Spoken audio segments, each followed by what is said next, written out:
Bert! Get him! Yeah! Ron Babe was right.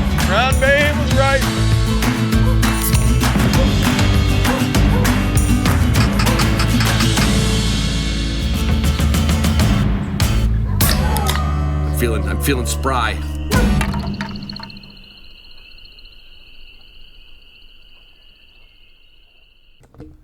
It is the 9th of September. Holy... I mean, I know some of you have been out whacking birds already. Certainly dove hunting. Certainly early season in Montana. And I think... No, not early season in North Dakota yet. For once, I am going to be ready to go 3 days early. I mean, like literally ready to go. If I really put my mind to it, I could be ready to go tomorrow, but then I'd be rushing stuff. So when I cleaned out my truck last year, I replaced my truck with another truck. And I literally emptied all the coins and lighters and whistles and you name it. And I put it into little boxes. And it took me almost 8 months or 9 months now to like, you know what, I got to go through all that stuff, all that little stuff.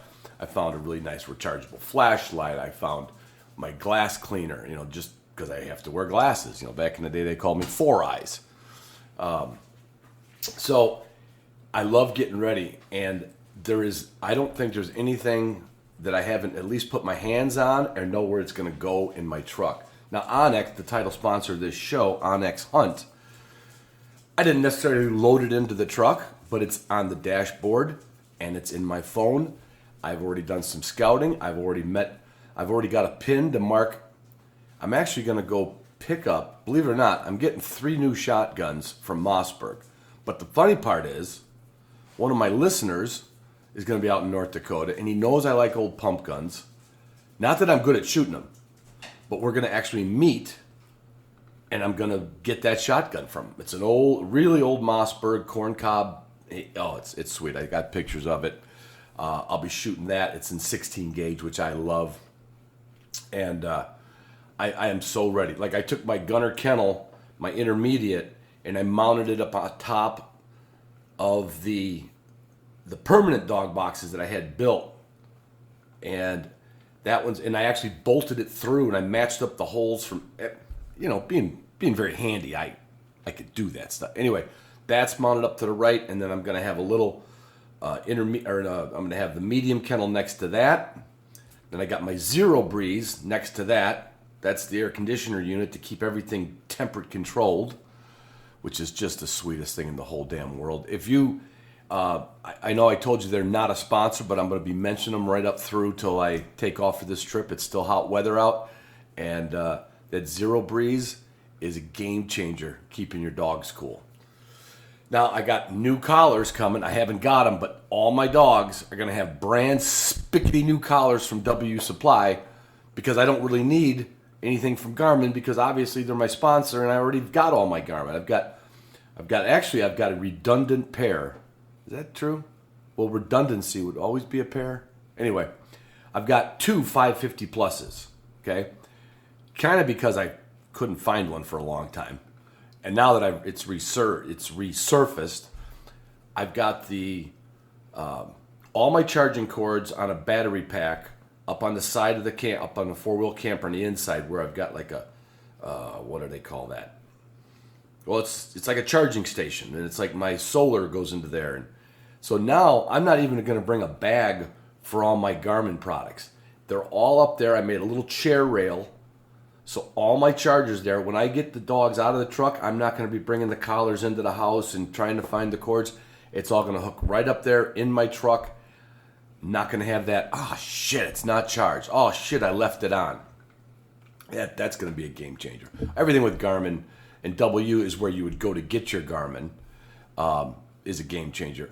I've got a boatload of K9 Athlete Hydrate and Recover with me, because I'll be giving it to everybody. In fact, I'm going to be bringing, if you're coming to the RGS event in Gladwin this Saturday, I'm going to bring a whole big box because K9 Athlete wants me to give some of this to you to experience it.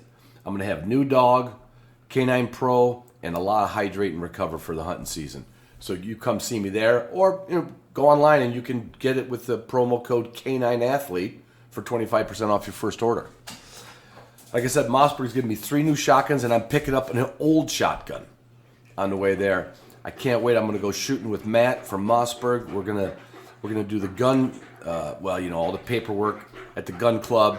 I'm going to get my new guns. I'm going to bring some shells, and we're going to shoot around the sporting clays, and we're going to record a podcast because Matt is now what we call a test whore. So my friend Jennifer, she always referred to herself as a ribbon whore. She went to every dog show she could go to with the bird dogs, and she just loves the ribbons. And Matt has now, I think, done 3 tests, 3 different venues with his wire-haired Vizsla. So that's coming up next week. Boss shot shells, I already put them on alert. I'll be coming through there on the 19th, and I'm going to be picking up all my shells I'm going to need for the season for dove, pheasant, sharptail, hun. Mostly I'm shooting number 7s anyway, but later in the season I will be shooting 5s on pheasants because pheasants are just tough. Let's admit it. You nick a sharptail, you're going to probably find it. You nick a pheasant, no, you need a little more ass, just a little more ass. And so that's what I'm going to be doing. It's going to be 5. I'm a 5 and a 7 guy. I checked my waterfowl loads. I still have enough from next year. I don't do a lot of waterfowl loads. So between the Mossberg and the Boss shot shells, we are going to have plenty of game to season, spice, and vacuum seal with our Walton's products. How's that for a tie-in? Woo! I'm on a roll. I am on a roll. And you can use the code HDP10 to get 10% off Walton's products that are not on sale, right? But if you're a patron, I was going to work this in. Same thing with K9 Athlete, same thing with Marshwear, same thing with Walton's. If you are, and Gunner, if you are a patron of this show, you get a homepage and you get deeper, in some cases, deeper discounts on some of this stuff. My Purina Pro plan, I've got my last shipment in 3 weeks ago. That's going to carry me right through the winter, or it should. I've got a lot, and I have a spare Gunner food crate, and that thing is filled. I was getting so excited about organizing for this trip, so I said, well, the food will stay fresh in it forever because when you lock that lid down, you might as well hermetically seal the food again. So I took my spare Gunner food crate, poured 37.5 pounds or whatever's in that bag of Pro Plan, and it is in there waiting for the dogs. The dogs are waiting for it every morning and night. But I do have to get going to once-a-day feedings. I'm going to taper that off pretty soon. What else? Well, Marshwear, it's en route. Their escape pant is my new escape pant. That is my new favorite pant, and that is definitely my early season pants. It is, they're, I don't know how to explain it. Just buy a pair, and they're not a lot of money. Okay, we're not talking hundreds of dollars here. Go to Marshwear. You can use promo code HDP15. Try some Marshwear for the season. I've got camo stuff. I even got camo underwear. Not that I wear a lot of camo, but when you're walking around in your boxers, or your they're not boxers anymore. What do you call them? Boxer briefs? I call them no, I don't. I'm not going to say that. Anyway, go to Marshwear and use that code. Get yourself some stuff for early season. So the only thing you probably don't have that you can't get quickly in time for this hunting season is your Model M camper. Now, I know some of you have already got one. You put it on order, you got it, you picked it up, you're decking it out like I am, but you're going to want it. When you see me we're going to see each other on the road. Obviously not all billion of you, but when you see the way I got this 4-wheel camper Model M decked out for hunting, you're going to go, all right, I'm going to go van life. I'm not even going to own a home.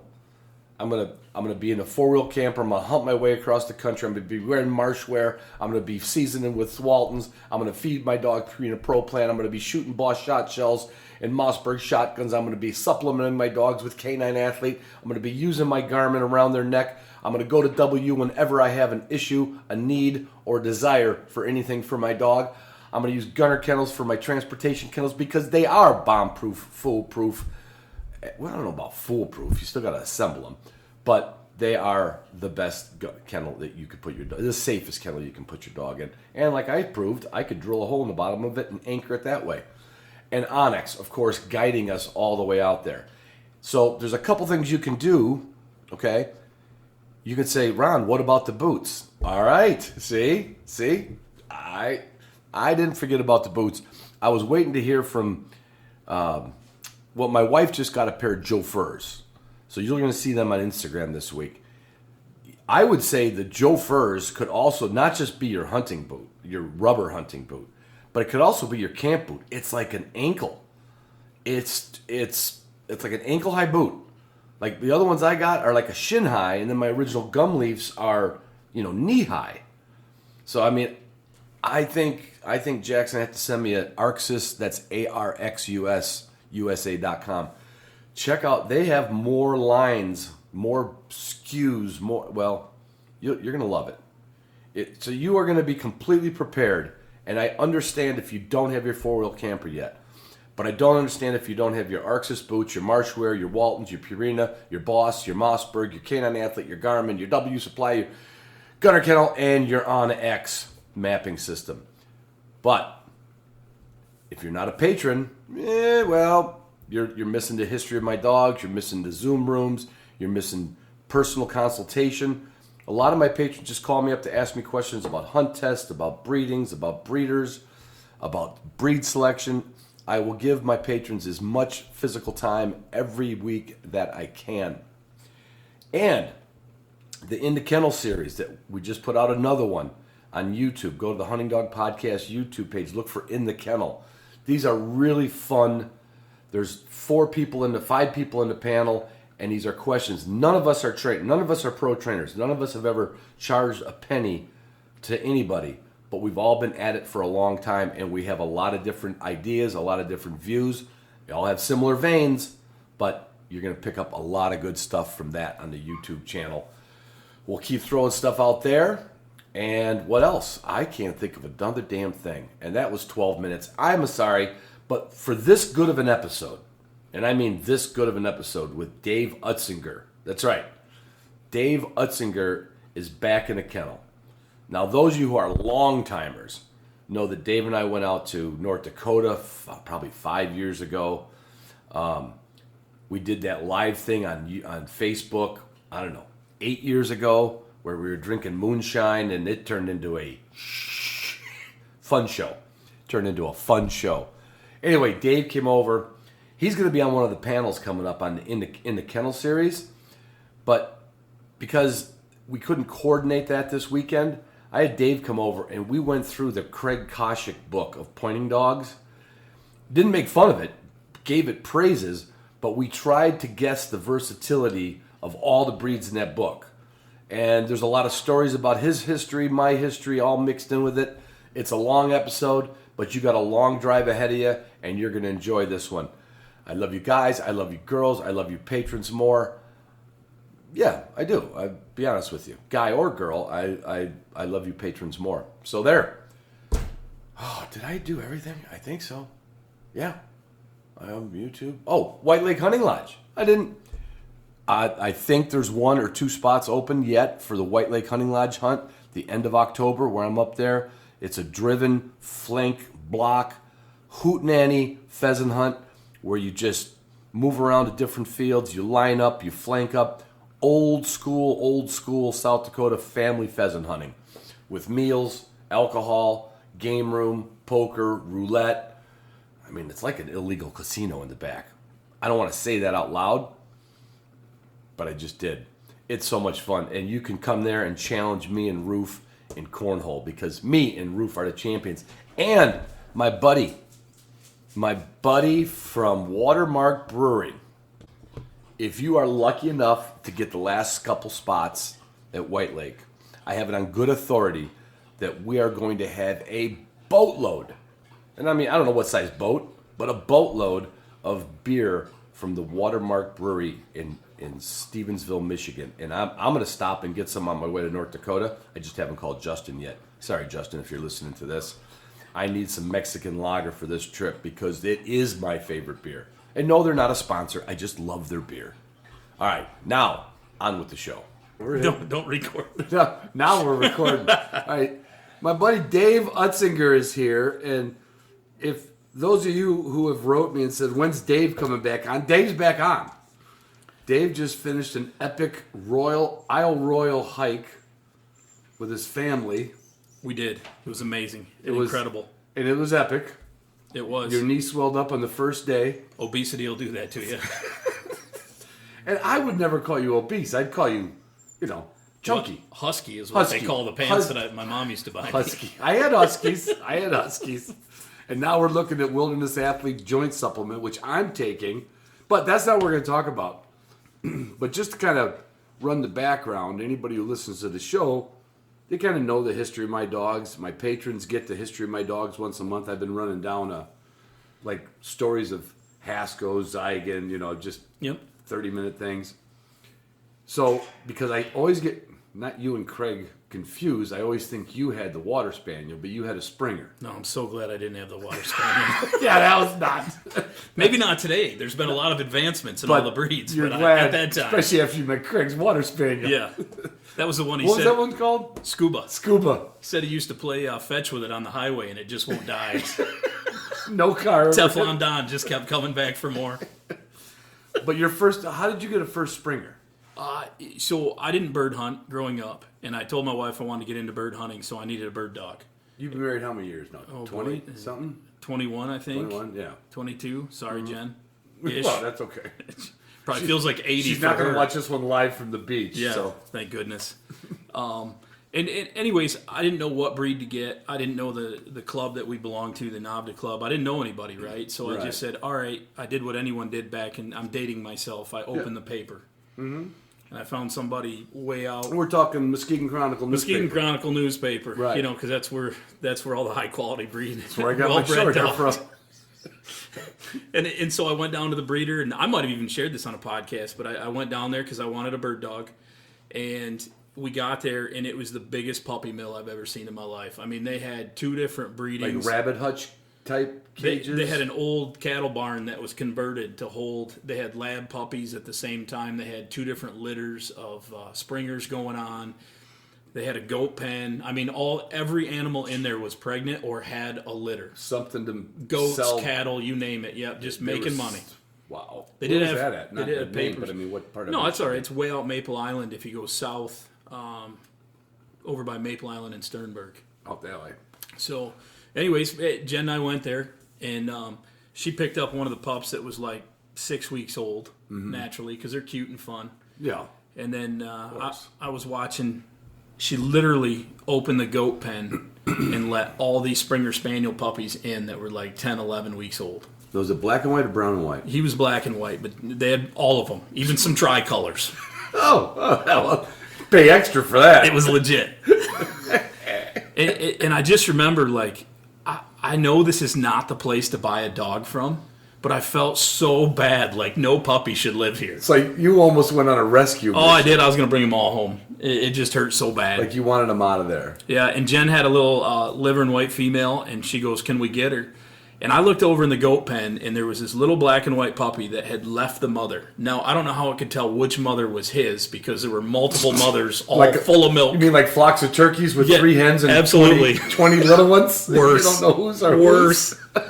They're all nursing from one or the other? But he left his mother, and he went off by himself and was getting kicked by all the billy goats. All the billy goats were kicking him and rolling him everywhere. Good God. But he kept standing up. Were they 8 weeks already or not yet? Oh, no, this one was like 10 or 11 weeks. Oh, okay. It's one of those litters that didn't sell as many pups. So maybe they changed the ad in that. What was the dollar amount back then? Because I mostly were like 200, 300. I think I paid $300 because it was AKC registered. Sure. I'm not Did sure. they have a plywood sign out there with with the paintbrushes said AKC and the C was backwards. Well, they did tell me that all 3 generations are on site, and I can see the grandmother and the mother, and I'm like, that's because they're all like a year apart.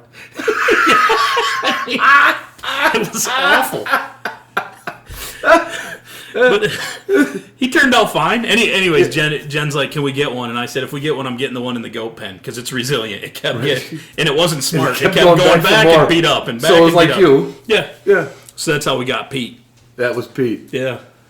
And then, so when I met you at the NAVDA grounds, did you already have your first? No, I just had Pete. You just had Pete. That's how I started. Yeah. Yep. Yeah. And that's when I learned, because with continental breeds, everybody force braces their dog. You know, pretty much once they got adult teeth, you get into that whole thing. Yeah. And I won't get into when, but it's the thing to do, right? Most of them can retrieve, but you want to make sure you get the good retrieve. Clean retrieve, nice retrieve. And so what do? I start off by working on force retrieve. I did not work on hup. I did not work on carry and hold. I didn't. Range and pattern. Basically, if you took Spencer's book on how to do a spaniel, I went completely 180. You just crossed out. I basically said, you don't know what you're talking about. I got the NAVDA Green book. With a Springer. With a Springer. Good job. Good job. So he went from religiously retrieving animals naturally to not retrieving anymore. I absolutely ruined a dog by doing that. You know, what I found with the cockers, and I remember Justin told me this when I had my first one, Taffy. I said, I'm going to put her through at least hold and carry. He says, don't do it. He said, they're going to hold and carry. And with hold and carry is the first part of force retrieve. Yep. And it's not the e-collar. No. Okay. No, it's not the e-collar. It's not the force part. It's the hold part. Let me get my notepad out. I got to fix that. Thanks. See, that's where you screwed up. You put the e-collar right on the Springer. At least I didn't call it a shot collar. Right. And so every dog I've ever had, this table's right behind you in the kennel, and it used to be outside. I always put them through some version of hold and carry, like that year-old Bracco I got from my buddy. Makes sense. I want to just make sure they can hold it, walk up and down the ramps. If they're really good, we'll keep going. That one's a bad. But to make a correction, you have to have a drop, right? It's got to spit it out. First time I put a bumper in that Cocker Spaniel's mouth, it was like, big deal. Cool. Where are we going? Yeah. I'll bring the bumper. Up and down the table, up and down the ramps, out the door, at the gate, back through the gate, hold the door, tell. Dog's like, is there anything else you want me to do? And I was like, well, I guess Justin was right. You don't have to force. Time for the e-collar. No, I'm just kidding. Never put an e-collar on her. Yeah, I screwed that whole thing up, Ron. Craig with the Water Spaniel took me across the state where they were doing a training day with all the Water Spaniels, and a guy there was breeding larger field-bred cockers. Okay. English. Almost Springer size. Yeah, they were closer to the 28 to 32 pounds. Instead of the 22, 20, yeah. And that guy, I think his first name was Dick, he had a lot of dogs. He knew he appeared to know what he was doing. And I was telling him I was having trouble with Pete retrieving. Yeah. And he's like, well, that doesn't make any sense. Other than you got him from a backyard breeder, so, that's probably the issue. Right. And I said, but if you got it from a good Springer breeder, the retrieve comes in the package. Yeah, it does. It's just there. And I said, no, I don't think so. I said, I was training it I went down the whole sequence. We don't need to rehash it. Yeah. And the look on his face of distest. Like, he was just like, you did what? And I'm like, yeah. And then I ear pinched him, and he's like, oh. You could just see I did everything wrong. He went out to his car. I didn't even have to buy. I think is it Jim Spencer? Yeah. Jim Spencer. He went out to his car and gave me. He went and got his soft cover version of it that was marked up and everything. He's like, Water take Dog, this home. Game Dog, and well, no, that was. No, Spencer's was Hup. Yeah, Spencer's Hup. Hup. Yeah. He went out, got that book, and he handed it to me. He says, "Read that and just do this." Did he? Yeah. I'm like, thanks. Do you want it back? He's like, no, you need that forever. Because you need to not come back here and tell me how bad you messed this poor dog up. You know what's weird, too, is I used to run drags of that dog before I tried the force breaking process, and I'm talking like... Because of the NAVDA influence? Yeah, but 70, 80 yards with 90-degree turns in it, everything else. That dog could trail a dead duck like no one's business, bring it back to me every single time. Right. But did not need to be shown how to pick something up and bring it back to you, and you insisted on like, well, I'm gonna fine tune this. So I ruined that dog so bad. I know we can get back on track, but let me rabbit hole a minute. We went to North Dakota. I shot a pheasant. Pete flushed it. I shot it. He went and got it. He picks it up. He looks at me, And then he ran 20 yards away and stashed it in the cornfield just so I couldn't have it. I mean, my buddy Joe was dying. He's just like, Dave, did you see? Were you with Joe Kerr? Yeah, Joe goes, did you see what Pete's doing to you right now? He was stuffing it under the corn.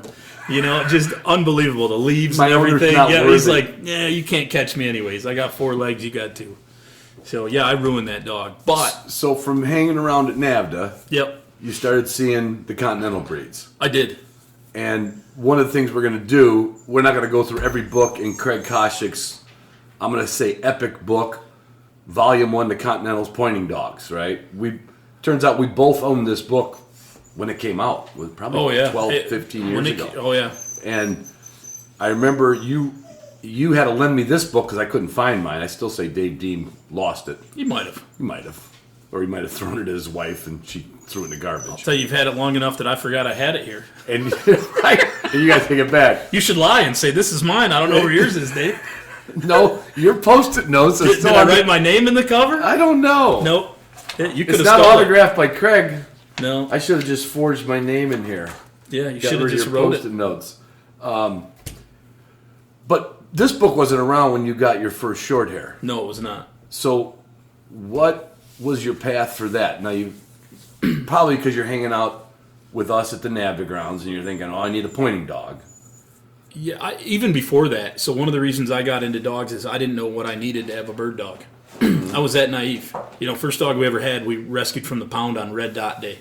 Yeah. You know, we're like, oh, that one's going to die, I'll take it. And she bit everybody. You know, that's such a great, now I get why it was Red Dot Day for her. But and so I bought a couple books that obviously came out before this one. And I was just studying every breed I could for bird. Right, because you like reading on the breed, like you, I love like it. I do. I love it. I've looked at this book cover to cover. Yep. Unabashed commercial for Craig Koshyk's book because, but I also found out there's only a certain percent of bird hunters that want to do that. Like you and I are famously, we're both kind of like, yeah, we're in the building trade. Yeah, we don't care. But when it came to this, we're like interested. So how did you find your short hair, your first short hair? Obviously, this book wasn't here. Well, there was another member of the club that had the NADKC. Oh, was that dog. Butch? Yeah, it was Butch's dogs. Okay, yeah. So I was supposed to get a pup out of Butch, and his female, well, because he'd always trained there, and his dogs were actually quite well behaved, and I never hunted behind him, so I have zero idea. But him and Larry, I watched them train, and their dogs, they'd whistle, they'd lay right down, they'd do all kinds of cool stuff. So I'm like, that seems like the right dog for me. Right. And I put a deposit down, and his female Eve. So it's you funny, put a deposit down with Butch. With Butch, not another breeder. Right. That came later. And Butch's dog only had one pup. Oh. Yeah, And he chose to keep her. Yeah. And so, anyways, he found me a pup out of Riverwoods, out of Chicago, or Illinois, I should say. Yeah. I don't want to offend him. It's not exactly Chicago. Right. But anyways, Chicago is in Illinois for, yeah, I got to go down there. I got to watch. It wasn't even, they leased the dog, right? That group's pretty tight. There's a lot of guys with dogs, and Jerry Kellogg was the breeder, and I got to watch him tattoo all the dogs. I thought the whole thing was cool. Yeah, I was there. This is big time. I mean, this is I not like the a puppy mill with goats to a real. That's how I felt when I went to Pine Hill Kennel and got Queenie, my first good short hair. Like I had the one out of the newspaper, Muskegon Chronicle, $45. It ran away a lot. Didn't point. Nice. Pointed some ducks. Well, it might have, but by the time you found her, you don't know, right? I have no idea. She got tired. When the Forest Service brought it back to me, I said, "Any chance you saw it pointing?" Yeah, we shot 3 birds. It was great. But I was the same way. Like I get to Pine Hill, I'm like, "Wow, there's a guy here who's like, he must know shit, right?" Yeah. But you still got, you got the confidence from, like, I'm at the place I should be, but were you ready for the dog? No. No, I literally was. That was a short answer, Dave. I'm older and wiser now. You know what I mean? Wisdom only earned through stupidity. But hope is not a strategy. Hope is not a strategy. And the Lord will answer a lot of prayers, but not when it comes to dog training. That's what I've learned. He's busy curing cancer and stuff like that. You know what I mean? Right. Something serious, maybe, dear St. Anthony, please come down. Something's lost, must be found. The Lord is not going to answer a prayer when it comes to you and your dog. No. So what was your first one? I know the names, but Zoe. She was the white with a liver head. Yeah. And she came out of 2 KS champions. Yeah. And that was a big deal. That's the Kurtzar. That's the Kurtzar version of the top test you can take. Right. And they don't do that in the Drothar, so they only do it in the Kurtzar. You know, Right. they can train. They can, if they belong to the same club, they can do the same tests all the way up to a point. And then Right. the Kurtzar specifically do the Klingman, I think it's called. Yeah. And I got a pup out of 2 KS dogs. You know, So that should be. that is, and what I learned later is what I did is I bought 2 Ferrari. You know, 2 Ferraris had a baby and it's a Lamborghini and it breaks all the time. You know, if you don't know what you're doing, a lot of fun for 0 to 60. But it's fast. Oh man. Where was the brakes? Where was the brake pedal? Oh man. Yeah. And she's a dog that should have been someone out west should have owned. You know, that could hunt as many days as possible. Right. She just never got tired of hunting. But would you say, just because you were new, you didn't know how to get a handle on her, or was it a dog that was like almost just? So to me, that dog had high prey drive and a 3 in cooperation. I can't say 4 because 4 is a dog that'll listen, you know, work with you, everything else. But 4 is a dog that works for you genetically. Yeah, but definitely a 3, so she could take a little bit of. I don't want to say a super heavy hand, but like those dogs are pretty resilient is the right terminology. Yeah. And you can make a mistake and it's not going to set you back. not at all. You can fix that mistake. Right. And I watched a lot of dogs. You can get a lighter you can get a 1x3 instead of a 2x4. And I'm trying to be PC here, Ron, which doesn't work with you, but I watched a handful of those dogs get trained in a very short amount of time to pass a high-level test, which to me is amazing. But That would be like me getting my 8th grade teacher getting me ready for the ants, whatever that test did you take. Well, there's a reason that they hit you with a ruler on the knuckles. You learn real quick. So, but yeah, I skipped a step is what happened when I was picking out dogs. I went from, Did you well, yeah, but do you think you got more excited about hunting and not understanding what it would take to like corral that dog in or get a bridle and bit on it? Like, oh, I'd agree. Yeah, I loved hunting. That was my first and favorite. Right. And I'm not saying it wasn't cool going to the ground, seeing everybody training for training day, but I was like, I found out real quick. We've already told the story on your podcast about how bad of a testing dog. Well, it was 8 years ago, so we got new listeners. Well, Zoe, for those of you that remember, sorry, but I can tell you this. On the day we went to the utility test for NAVDA, one of the guys at the grounds asked Joe Kurth, you think Dave's going to pass Zoe today? And Joe says, well, it depends if Zoe shows up or not. Because if Zoe shows up, not a chance in hell. If the dog we know she can be and have seen shows up, he's okay. Guess who didn't pass? Zoe showed up. And she hated testing, too. That dog hated testing. I have said that to so many people. Absolutely hated it. It's like you would know that now. Like if somebody gave you a short hair and you went through the steps of going on Wednesdays and you know what the test is like, you'd know in the first year if that dog, I don't want to say they enjoy it. There's dogs that just, they're like, okay, we're gonna do this in a format. Yep. And there's dogs that just resent it. Oh, yeah, I still remember we were trying to steady her up. And one of the ladies I was working with, she goes, I got this great idea. You tie her up and hold her with your lead, and I'm going to throw pigeons like a foot away from her face. I'm going to throw like 10 of them. Right. And make sure she doesn't move. Well, Zoe's like, I'm not stupid. I didn't even have to hold her leash back. She's like, I can sit here and, not chase a pigeon that you're throwing at my face. Right. And partway through the drill, and I'm not saying that's a great drill. I didn't know any better. Right. She literally looked at me like, why are we doing this? And I'm like, okay. Then we took her out in the field, and she's like, I'm going to bust a bird. It smells like pigeon crap. I know what this is. This is a chaseable bird. Yeah. And I don't have to do So I guess where I turn around. So from Zoe, what was the next one? Gracie. I got another short hair.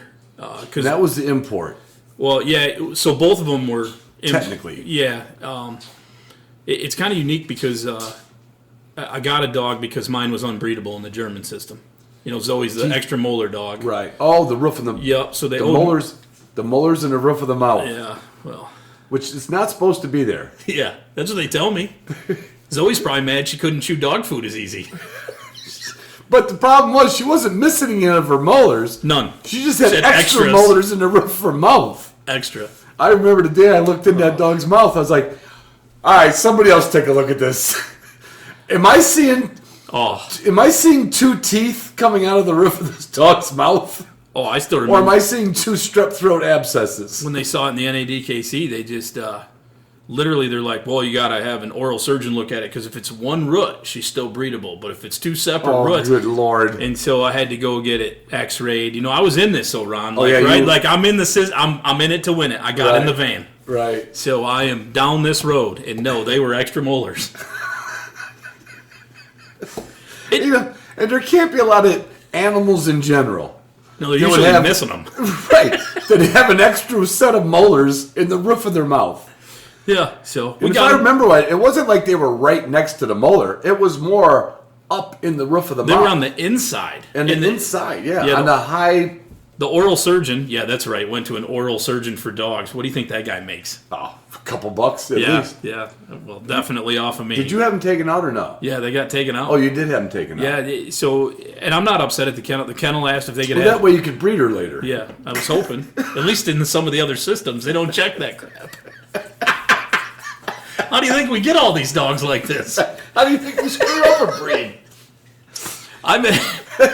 I'm incriminating myself. The guy might be passed away by now. Bless his heart. But I met a gentleman who was a judge from Germany. I'm leaving all names out of it, mostly because I can't remember. Right. But and just to be fair. fair. We were talking about things like this one day. And he made the comment over cocktails at the end of the night. He goes, sometimes we need something in a breed and you got to put something you don't like into it. Yeah. And he says that you're kidding yourself if you think we don't do that stuff. Yeah. And by we, he goes, anyone who knows what they're doing. Right. I remember going to I'm not condoning it, by the way. I just saying. going to a VDD test with Ken Whitney down around Marcellus. And one of the girls, and she was also a NAVDA club member. I just can't remember her name either. And I wouldn't say it if I did. Just because, yeah. You know what? Because what happens is we think we're saying the right name and we're not. You know? Or even if we did, we're getting more mature in our age. We are. Yeah. Well, you are. I haven't. And they measure the dog with a wicket, right? Like with a. Yep. They don't take a Stanley tape measure. They have a vertical pole with a sliding measure on it, and the dog was just a smidgen under. Well, the rule says if it's a smidgen under, do not breed, gets stamped on the paper. You were standing on uneven ground, Ron. I think there was a gopher hole. But to your point, they're like, but this is a really good dog, so they have to, I don't want to say they have to overlook it, they overlook it. Yeah, I just don't think a lot of people can handle that. I'm sure there's some listeners or people that get upset about it. But that judge was a very, very nice man. He's obviously been doing it for probably 50 years. And we didn't get all these good dogs without somebody calling a lot and passing a few that, when I went to high school, my 8th grade teacher probably should hold them back. You know what? Throw them in the fire, Yeah, I got to remember when they were breeding dogs in that system, like you wanted a dog that was a V dog to a V dog or a V dog to an SG dog so that they could, throw reason. That was confirmation. Very good. Yep. Yeah. And what you didn't want is a G dog on your pedigree. Which is just good. Just good. Mm-hmm. Which that judge also cleared up for me that sometimes you need the G dog to put what the V's are missing. Well, that's how the breeding in this family of mine went, and yours too. Yeah, Jen settled for a G dog for sure when it came to me. Sue ended up with a D. Yeah. The kids we got one valedictorian out of that though. That's not bad shit. Not at all. It just shows you can breed a D dog. Yeah. To a V. And then you can produce a lot of good stuff. I wonder what we'd have done. So you stayed in the short hair world for another dog after that. Well, it was Gracie and Zoe, and then I got out due to them killing all the fur in the woods. That's when I got your map book. Yeah, that's when you got my grouse maps. I'm like, I'm done. You're like, here, Ron, great grouse spots. Yep. Go take your Broncos there. Yep. Because how many porcupine encounters, roughly? I couldn't even, more than 10. I mean, if not 15, there'd be 20. Right. Some bad, some okay, but... Yeah, mostly bad. And they kill them. That's the thing. Everybody talks about their dogs getting into a porcupine, so you got to pull like 20, 30 quills, and it's this awful thing, and my dogs didn't care. They'd kill them. They'd literally grab them behind the neck, shake those things till they broke them, and then try to... Because that's what they're bred to do. They're bred to do. And I'll guarantee you, we're just going to say the Germans, because that's basically, the Drahthaar, the Kurzhaar, yeah, the Weimaraner. they didn't have any porcupines over in Europe. No. They probably thought this was a pretty good idea. Got rid of the feral cats, got rid of that thing they had that looks like a raccoon, but it's not a raccoon. Yeah. Probably got rid of a skunk, that whatever their version of a skunk is. Europe didn't have any porcupines. I don't think they would have went this route. Yeah, I don't know much about Europe, but I remember Craig Jones, because he got into it with me, right? We were trained at the same time in that system. And he looked at me and he goes, I'm going to send a mating pair of porcupines and skunks to Germany. Let's go, let them have it. But, and actually Craig was very sincere, because with my dogs, part of the... and this is Craig Jones for everybody, not Craig Koshyk. Yeah, Craig Jones. He passed away. He's a good friend of mine, and Ron's too. And anyways, he literally, for testing, you had to have your dog... kill a raccoon or a feral cat, and someone had to see it, right? It had to be. You put it in a live trap. They had to show it was an aggressive enough dog to get rid of vermin. Yep. That's what it was for. And I literally, when I found out that had to happen, I'm like, I'm not doing it. I don't care about breeding. I'm not doing it. I refuse to do it. And Craig speaks up. He goes, where's the paperwork? I'll sign it right now. I've seen that dog kill more things. He goes, I think the rest of your dogs are sissies compared to Gracie. I mean, and they're just so proud. I wish they would have been that proud to get grouse. Oh God, I have literally been blessed. Other than of all things, with a Brocco female and a Brocco male. That the female ended up living in North Carolina. I gave her away because she could jump over that gate out of my, just jump, just like leap, like a whitetail. Yeah. And she got Zeno. Zeno dug under and got out with her. I'm out of town, and they come back. She's got maybe, 40, 50, 60 quills in her, but just face, cheeks. If I was home, I would have pulled them all out. Zeno came back with her, covered, from eyeballs to sheath. Oh. And this is a Brocco. She must have rolled in it when she was Well, done or my something. vet, How do you... my vet. Oh, mounted. My vet says, Ron, I've pulled a lot of porcupine quills from a lot of dogs. I've never pulled porcupines out of the dog's sheath. She goes, from what I can tell, he either ran over it, came back to kill it because it hurt, or he killed it and dry humped it. And I said, well, it's an Italian dog. I mean, I don't know. We'll never know. No. But that was like, she said, in the hundreds of quills. So it doesn't just have to be a KS dog or a VDD dog. Or I feel bad for anyone out there that's got a dog that gets into and where Craig's book does not cover porcupines. It doesn't. Like they should have had, Yeah. We got the book here in front of us. Like this is again a commercial to Craig's book. It's got dogs of the Parshan Narvo, Burjo's Pointer, Major Con Pointer, Portuguese Pointer, Bracco Italiano, Spinoni, French Spaniel, Pont. You want to go with that one? Ponto? No, I don't. Okay. Brittany, Picardy, Blue Picardy, Saint Usage. I mean, he's got, and then in every dog. I mean, this. I can't tell you guys enough to buy this book if you love dogs. He does the history, selection and breeding, form, function. He spent a lot of time, Oh, and he I think actually it was got 12 to see him. I think it was, he went to every kennel in Europe. Which is hard, because you got to go find them, right? There's not that many of most of in these some dogs. of these breeds, there's probably 3 people breeding them, right? But the beauty of this book is, he goes in, like, their field search, they're pointing, they're retrieving, they're tracking, their waterwork, because he's a NAVDA guy up in Canada, right? And what I love about this book is, I got to find a page. All right. So this is, which dog are we on here? The Burjo's Pointer. Père de Guru de Burgos. Yep. Okay. Anyway. Nailed it. History, selection and breeding. The dates of the people who bred them. This one's talking about by the end of the Civil War. This guy did research. But what I love about this, at the last page of every breed, it's at a glance. Yep. The pros, the cons, the details, versatility rating. So I'm going to see how many of these you can get right. Oh. Okay. Now this particular dog's versatility rating is 6. Okay. All right, so that's actually a good baseline for me because I think I got an idea of what type of pointer What does that this is. dog look like to you?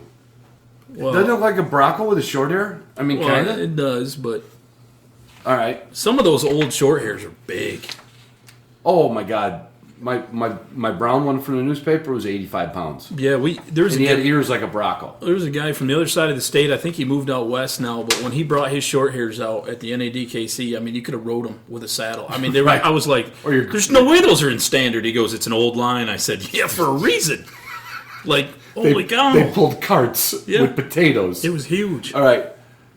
I can't say this right. It's spelled Major Con. I'm going to say Majoricon Pointer.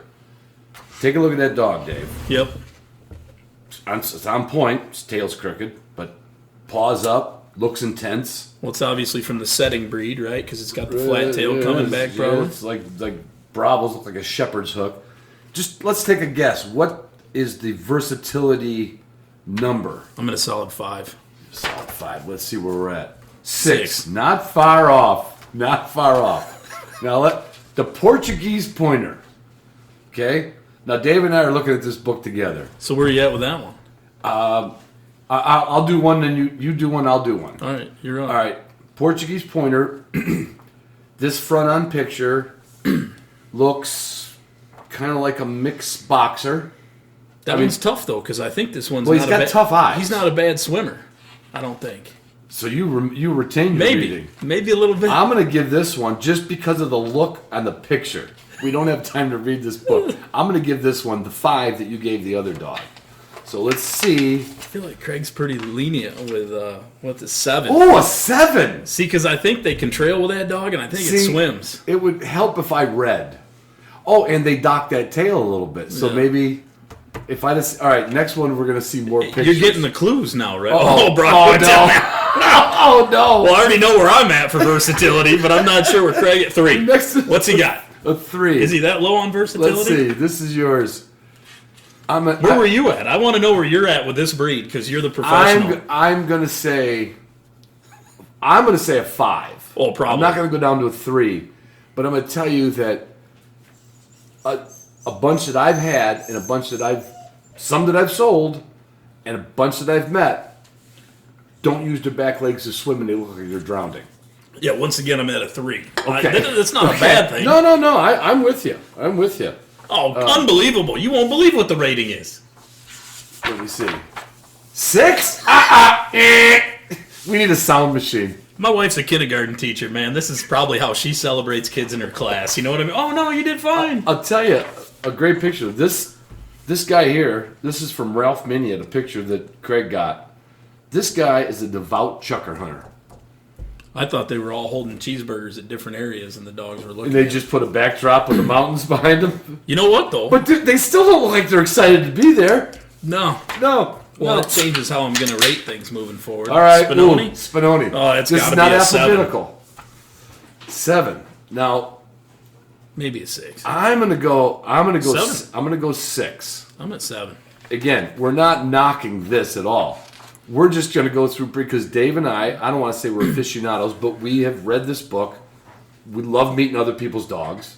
We've tried different dogs. Yes. You're into the labs now. I love them. You're lab central, right? I am. All right. Where are we at? An 8? An 8? Come on! Well, he obviously went to the kennels where they were bred, not what we've done over here. He didn't go to... Okay. All right. Maybe it's that I never waited long enough to see how versatile they are. Well, you gotta wait. They're a little more methodical. You gotta wait. You gotta wait. So I love the French Spaniel. I would put that thing close. Epagneul Francais. I'm at like a 9 on that. Now, that's not Epagneul Breton, That's fine. right? I didn't even know this dog existed. That's fine. Okay. I think they're pretty cool dogs. You're going to be at an 8? I'm closer to a 9.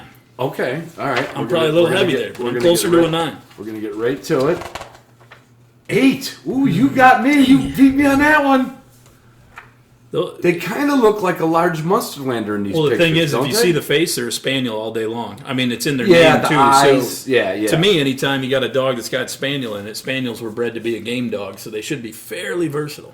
Okay, all right. So that's where I was going with this. Oh, this is going to screw me up. My turn is the Pont Ardumir. It's got Spaniel in the name It's again. got Spaniel. So I'm going to cheat. Yep. I'm going to go 7. Yo, that's fair. All right. I bet an 8. I don't know. Does that look like a Spaniel point? I mean, that dog's Yeah. pointing. I mean, look at the point. intensity So of did the eyes. French. These are all pointers. Yeah. Every dog's a pointer, but they don't all look like pointers. And this is a caption I want to make. When you put a picture of a dog running with its mouth open, it's never a good picture. Yeah, but that's all right. That one's just showing desire. What do we got? A 6. Ooh, I was way off on that. Yeah, I think I got a. I think we're about even. Dang it. The Brittany. The problem is I really like Brittany's, but I don't feel like they're that versatile. But I've seen. Okay, I'm gonna. All right, so this is your turn for the number 7. 7. All right. Based on Spaniel in the name. Okay. All right. We're gonna go through the book here. I just think they're good upland dogs. 7. You weren't. Nailed it. You weren't. I think within 1 you're on. Okay. Yeah. All right. My turn is the Picardy. You were thinking of a blue Picardy at one point. I would cheat and say this is the one I was thinking about getting. This is the one? And it's not a 3. I can promise you that. Okay. Hang on a minute. I got to get a sip here. Remember what's in the name of it. You ought to do a Zoom room like this and make it a drinking game. You know what I mean? So I might. It's from 1890, so it ain't that old. All right. it's in a very small region. Again, we're 8. Yeah, those are pretty versatile dogs. Damn. I know Craig Koshyk himself has this breed. Or does he get the blue? I don't know if he's got the blue or that one, but if you read his My View and a point on it, he was pretty impressed with those dogs. Yeah. I want to go back to, like, when you read this book, he's got some work. This guy speaks like a bunch of languages, too. You know, Yeah. like, smart people. Well, you're not actually... You're promoting the book, but you're not actually promoting it. This isn't an infomercial. No, we no. just had fun with it. We're just having fun with it. And I should tell your listeners... Because you and I always do think about other breeds. Like, you've called me up and like, hey, I was thinking Yeah. of right? I was thinking of making a bad decision and getting a designer dog that nobody else has. I was thinking of drinking and driving on 4th of July. Yeah. Do you think it's a good idea to go down to Muskegon Fest at the lake? Knowing my track record with dogs that are common, Right. let's get a rare breed. So, the Picardy comes up 8. Yeah, that one's pretty fairly versatile. You know, You're stuck on this name Spaniel. Like, if it's got Spaniel. Yeah, well, we only had one dud in the mix, right? That was Right. like a 5 or 6. Right. So blue Picardy, I gotta imagine I'm just gonna say it's the same rating, right? I feel like it might be one Picardy, less, blue but Picardy. It's got to be a coat coloration. No, we don't have time to read the book to everybody. no, there's too many dogs here. Right. But what do we got for... I went 7. Oh, 7. Tell me. Dave, you should have a podcast. Yeah, well, nobody'd listen. Saint Usage Spaniel. All right, I'm going with... This is my turn. I'm going with Dave. If named Spaniel's in it, it's got to be at least a 7. I'm going 7. We're going to go right through... 7! Nailed it. Bingo! You did good. I'm telling you. All right, this is your turn. Ooh, I know this breed a little bit. Braque Francais. Yeah, you know what? They get cold. But I'm sure the verse. So I'm going to My be wife off. gets cold. Yeah, well. And she's not very versatile. Okay. I guess you could hunt ducks I in know Mexico the guys with in it. Grand Rapids, the 2 brothers that breed these. So I've seen, and it looks like...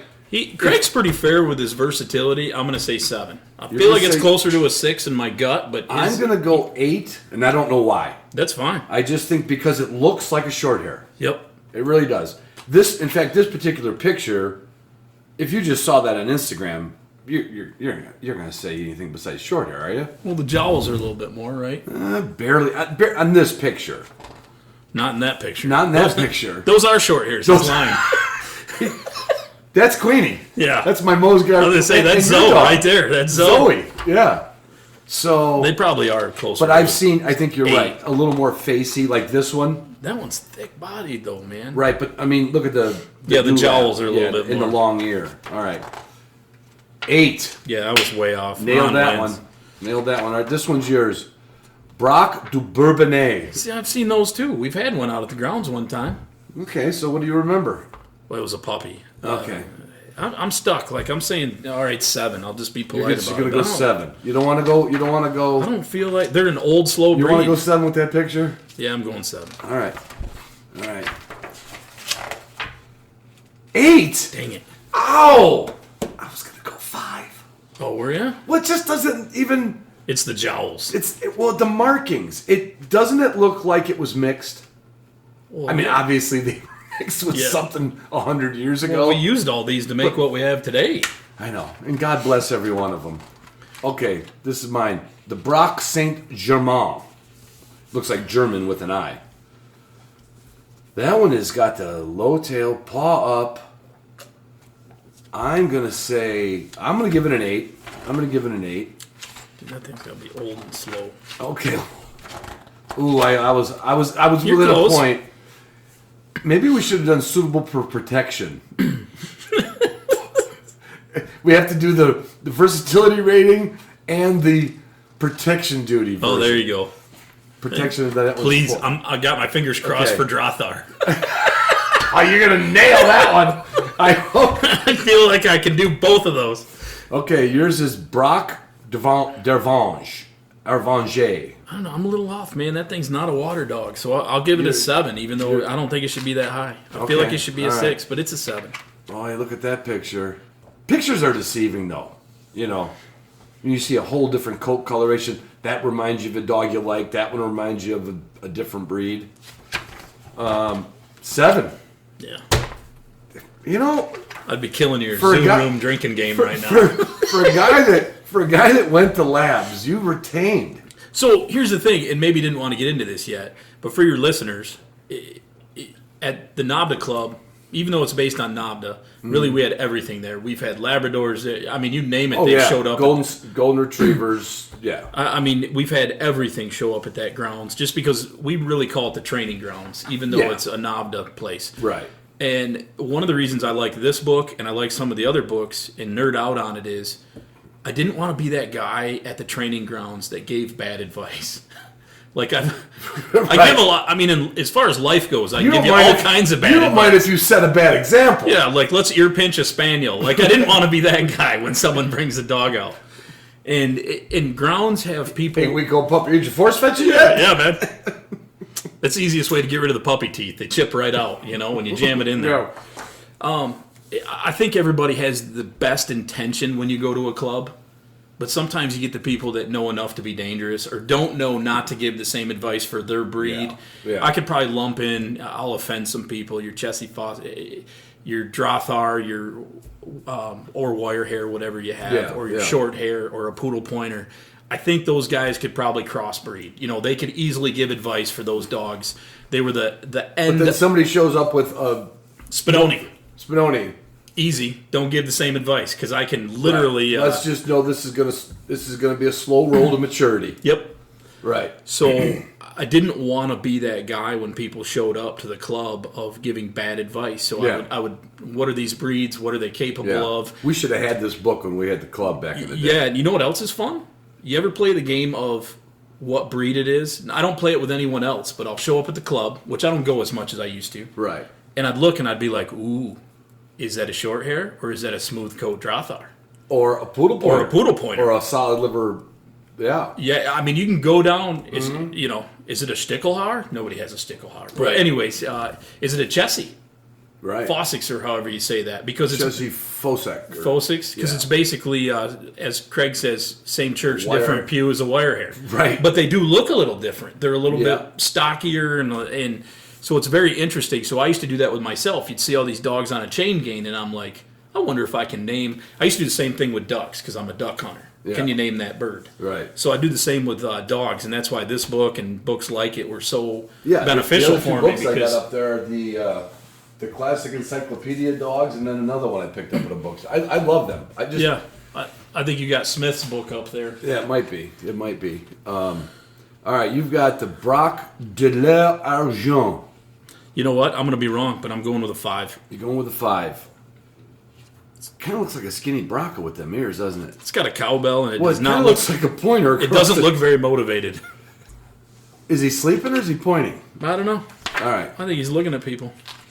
All right. I'm going to be wrong, but what did I say, a 5? You said 5. Yeah. You said 5. He's been pretty nuts. Oh my God! Damn! You son of a bitch!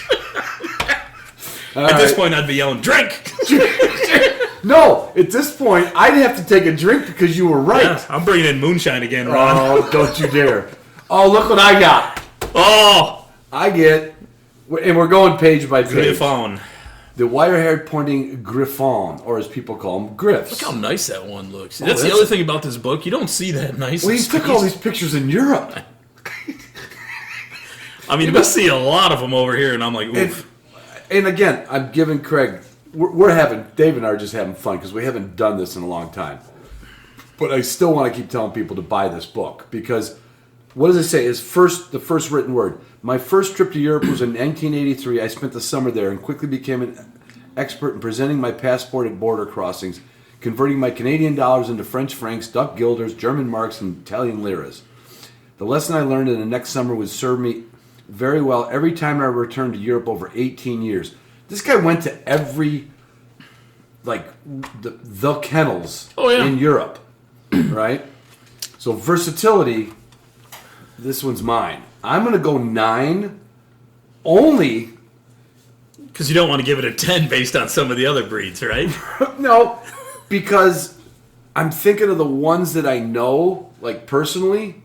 Like, the versatility was there. The training wasn't, like, it's hard. It's a harder dog to train. But I think the versatility was built in. Now, let's see. You could almost go 10 on this one, but I get why you're at a 9. I could. Boy, he's got like 6, 7, 8 pages on. Holy cow! Well, I mean, it's a popular breed. It would make sense if there's more pages. 9. You did good, Ryan. Bam! I'm back in a Dave Utzinger. I don't know that I've ever met one that eats people. You know, I've met some other breeds that sometimes you don't want to put your hand anywhere near. Right. My buddy Dave Norquist had a Spinoni. If it was eaten, don't go within 6 feet of that. Oh. Don't go within. Now, would you think a Spinoni wouldn't just push the plate over and say, you want some? Right. Which you and I probably would go, I'm hungry. Yeah, you go first. And the eggs aren't ready yet. Yeah, all right. I haven't met too many at all. I've never met a mean one, to tell you the truth. No, I'm sure there's an aggressive them. one out there, but they're pretty nice. What I would say is, like, and this goes to the book. Look at those eyes, though. You know that thing eats fur, because it's from Europe. It's right. so not an American John dog. McNeil's did. That thing's got those hardened eyes, Well, it's man. one of the 4 breeds they made the wire hair with. Yeah. The Drahthaar with. Yeah, what was that? Like, how many griffins did you see look like that in your life? None. I'm so glad my wife chose to mate on the American system, where it doesn't matter how good you look versus the European or your X-rays. Yeah. Or your X-rays. Yeah, I don't think I have extra teeth. I would take this dog right now. Yeah. Now, again, we're looking at page 175, but that... Well, probably because it was trained by someone really good, too, so it'd be an excellent bird dog. It could be. Look at the beard on that thing. Yeah, that one's got... But it's still got the shorter coat and the rough coat. It's not a woolly mammoth. Oh, all right. So your dog, the next one is... Oh, I know this dog a little bit. Drench... It's hard to say this word. Drench Patrouchon. It's Dutch partridge dog. Going with a 5. Going right, just because it's Dutch. Are you Dutch? Don't you have some? I'm half Dutch. Yeah, that's what I thought. So you're going with a 5. You're going with your What you're doing is going with your scholastic rating. Yeah. And transferring. It looks like a spaniel, but it's a lie. Okay. I'm probably way off. What is it? 7. A 7. Dang it. I was gonna go 6 with you. I mean, because I've only saw one. Yeah. And a friend of mine who was involved with it, he goes, I think it's a large Munsterlander with a small Munsterlander coat. that's what he said. And I'm sorry to all you Droot Patrit. Oh, I'm not going to. All right, mine is the Stabyhund. Stabyhhoun.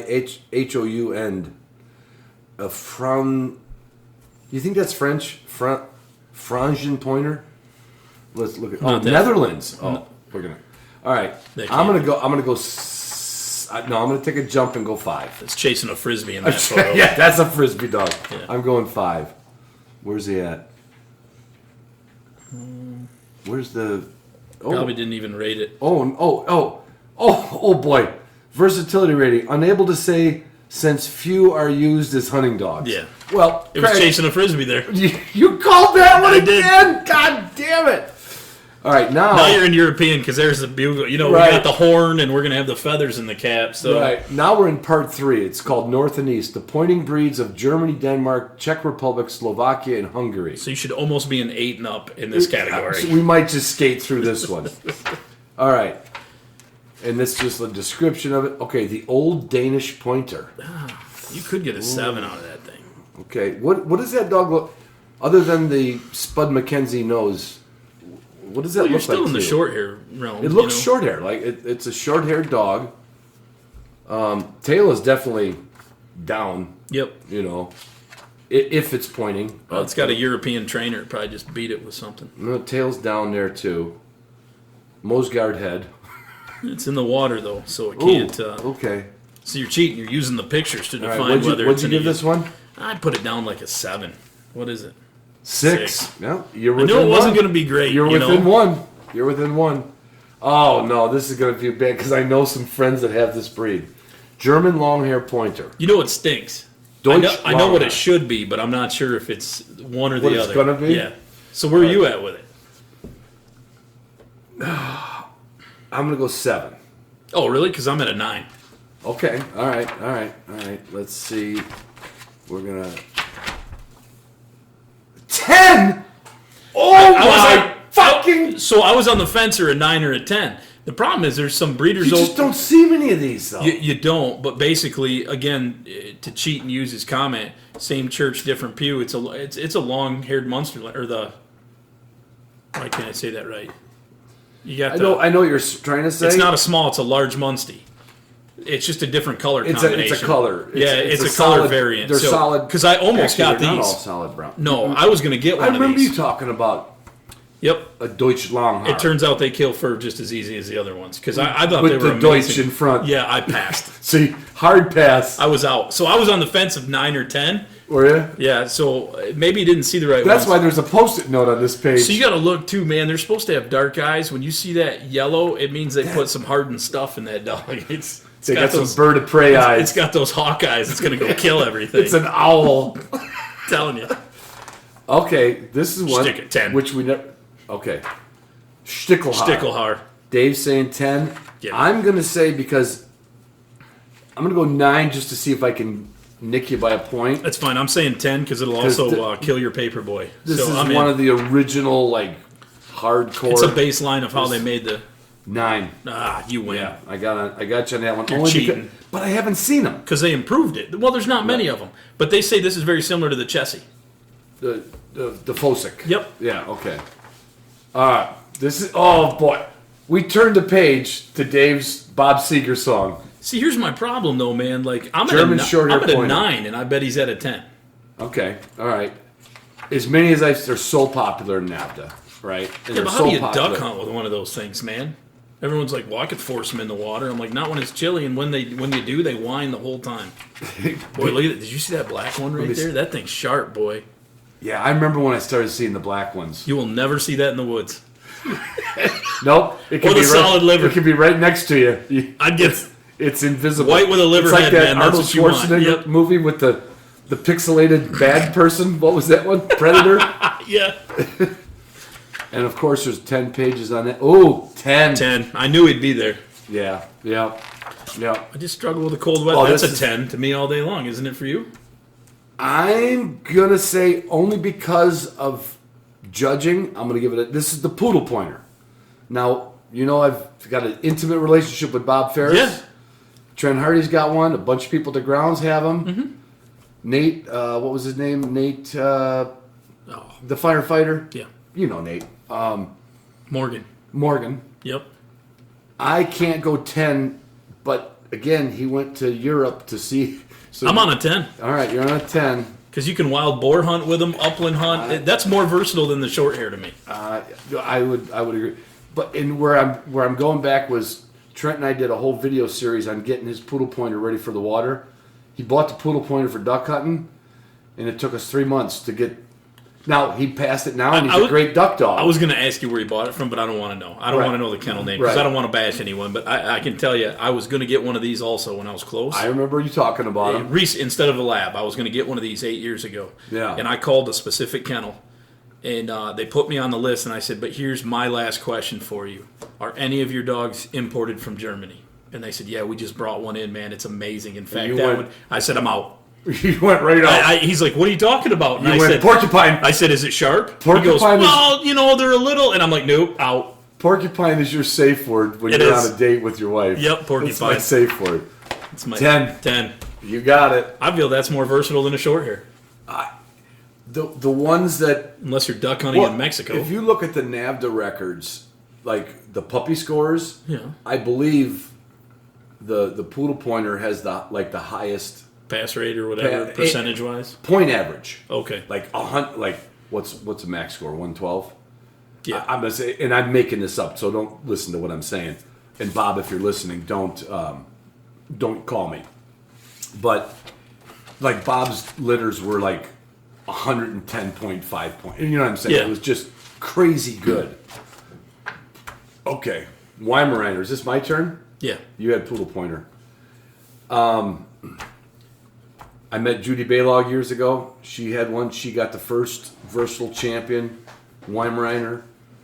I've interviewed and spent time with Camille Rice, Yep. but I know enough history. I think they were used on boar and bear and Deer. deer. Yep. So versatility, I'll bet you it's a bigger chore. I want to go 7, but I'll go 8. But you give me yours. I'm at a 9. You're going to be at a 9. Okay. I don't feel they're a 9, but again, I'm going to a 9. But again, he did all this based on his research in Europe. Look, he's got a long-haired one in there, too. Oh, he does. Yeah, my friend Steve Kane had a long-haired one. Not a good-looking dog. No. Not the long-haired. And it doesn't really help. It's just long hair. No, There's but no when undercoat. you see the physicality of like The gray ghost. the gray ghost, I mean, and then it fuzzes it all out with the long hair. Yep. That must have been that was an editor's. That's what is that picture? That's the blue phase. Oh, I forgot about them. Yeah, that's all right. What if this Kind of was like a silver lab. It's ironic I say that while we're on the Weimaraner page. 9? I went low. You went high. Yeah, well, they use them for all that I am stuff, so glad right? we're Europe? drinking, but this is not a drinking game because I'd have Well, to. yeah, we'd all be a little rough. I'd have to be a little. Oh 10. my God! I keep that German wire hair pointer 10. I'm gonna go 10. I gotta go. Is there a 10. point deduction for eating people, or is that... No, I think that's a plus. I think you can give it 11. I got to give them credit, though, man. They've got the coats down pat with those dogs, don't The- they? In the European system, they make some good-looking dogs. Our friend Kyle comes out, and we've had several of them that are all draughts. Yep, Way better coats than wire hairs. yep. Well, I mean, way better. Wire hairs are all over the place. I mean, look at that coat. Look at the noggin on that one with the big Oh. jowl and the... It's got to be a 10. It's got to be a 10. Yeah, 10. That was a slam dunk. All right. Okay. Small Munsterlander. God, I want to put it at a 10, but I'll give it a 9. Just kidding. Nah, yeah, it's a 9. I'm going to go at an 8 because when I started seeing them, the pointing, the tracking was phenomenal. Yep. The pointing wasn't there consistently. See, I thought the question was versatility, though. Yeah, but I can only, I'm not smart. I can only go to my versatile dog training judging years. All your judging years. Right. Yep, that's fair. But you're right. I'll bet you you're right. I'll bet you're closer than I I am. know. All right. 9. 9. Yep. Large Munsterlander. Well, that's going to be the same as what it should be. What was should the be- long hair? So you're saying it should be a 9. Yep, should be a 9. Okay. All right. I'm going to say Because I think these have to be black and white, right? And the yeah, smalls black are and liver white. and white. Yeah. I'm going to say I'm starting to kind of change my philosophy, but I can't stop. There was a day I was judging a test. We're at a boat launch, which is one of the best places to do a puppy test at, right? Nice Sandy even grounds. bottom, easy, yeah. You were to trucking back in and not get stuck in the sand. And it was a large Munsterlander, first dog up. So obviously under 16 months of age. Wouldn't go into water, which that's not why I'm going to give my number. But the owner just didn't have good control of it, which, you know, we've all been there with dogs are like, "You're not listening to me." Oh, not me. I'm strict on obedience completely. That's sarcasm for those that can't see the subtitle. And I swear this dog. So what we did is we had every handler lined up. It was a long walk to get here. We couldn't park close. Mm-hmm. So we literally had dog 2, 3, 4, 5, 6, 7, 8, 9, 10 lined up about 10 yards apart. Just like a conga line. Yep. Next dog come down. Should have let them all go at once. Way more fun. I think it would have been hard to keep score. Nah. But this dog went after the person right behind it, started going, I'll tell you, the dog never bit another dog. But he just wanted to come and bully. Yeah. Okay? The next person, that person like kept spinning around in circles. The dog saw another dog and said, "Oh, look, Spinoni," and went to the third person. Same thing to that dog. And all of a sudden, like the wave in a ball game where everybody does the wave, you saw people picking their dogs up, holding your dogs up, and the dog ran down like going, "Ow, ow, ow, ow." So, because of this one dog, I'm going 7. But you're going. Didn't I say 9? I think you said 9. You're. Yeah. Dave, you should help. You should have a podcast how to picture nobody would listen. No, but it would be good information. Go to the goat pen. Well, I failed at this one, so I guess I got to go 9. Yeah, the Chesky Fusek, Bohemian wire-haired pointer. So it's basically in the Stickelhaar category to me and everything. So right. I gotta go 9 on this, and it's probably. I feel like it's a 10, but it should. Look at that! He's Holding a big go red 9. fox in its. Well, that's one of the founding breed. That's part of where the draughts are. So it should be a 10. But 10. Yeah. Okay. Bingo. I lowballed it. I failed. All right, I saw one of these in person. I've never seen one of those. Slovakian rough-haired pointer. Kind of looks like a long-haired Weimaraner, but not the same head. Yeah, but look at the prey eyes, those yellow eyes. Oh, the yellow eyes. You got the hawk eyes. The bird of highly prey eyes. sought after. Bird of prey eyes. All right, I'll guess first on this one. I'm going to say, because I don't know other than the one I saw, I'm going to say 7. I have a reason for that in my head. I'm at an 8. Okay. And if I'm right, I'll tell you the reason. If I'm not, I'll just I feel like I might even be low on that thing. 10? 10, yeah. Hey, the reason I say that is because some of those countries just hunt everything with one breed. Well, that's true. And, I mean, they do the blood tracking. They do the vermin control. Them legs just look... Yeah, but this one doesn't look bad, though. No, that one doesn't. It doesn't look like a swimming dog to me. And versatility's got to have the swimming. Hungarian Vizsla. Oh, well, you're the Vizsla expert. Well, I have a wire-haired Vizsla. 7. 7? I'm going to agree with your 7. Only because I've judged enough of them. I think there's some great ones out there. In fact, we hunt at the South Dakota Lodge where I hunt every October. Yeah. Bridget and don't get mad at me. I know you guys listening. I'm gonna hit pause. All right, I had a little brain fart there. What I was saying was, you would never think that at a South Dakota hunting lodge where it's block, push, flank type, pushing the corn rows. Tate Martinson runs Vizslas, and so does Casey. Has 1 or 2. Okay. I've never seen dogs do a better job. If the bird will sit, they're going to point. If they're going to flush, they're going to flush, and they don't ever push the corn out. They don't ever push the flanks out. So I think they're smart. I think it's red. His is Red Point Kennels, Tate Martinson. But early on in judging, I saw a lot of them that had front legs about the size of a number 2. Oh, there were some pencil. pretty small ones out there that weren't. And so, knowing what he could do with his dogs, I want to be at a 9. But I'm going to go 8. I feel like we paused and I lost my mojo, man.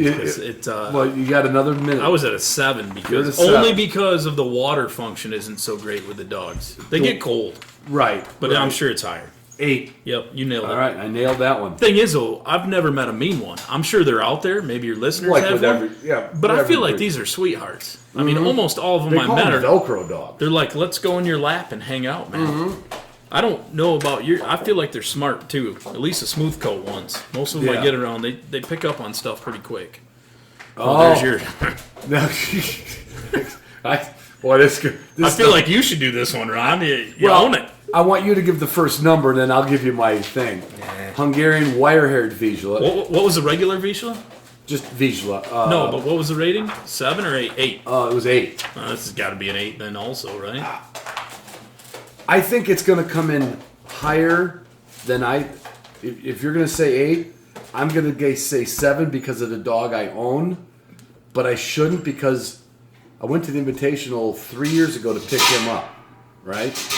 There was 3 women, 1 man, 4 wire-haired Vizslas at the Invitational. When the Broncos got somewhat popular, you might see 1. The fact that 4 of them prize won and showed up at the Invitational. Well, it does have yellower eyes. What color eyes are the ones on yours? Black. Slow. No. Yeah, I don't know. So it's a little elusive. I'm going to go because these are he saw this. I'm going to go 9. But if I was going to rate my dog for versatility, I'm going to go 7. See, I just got a hard time with a Stickelhaar being a 9. And this one being a 9. Okay, 7.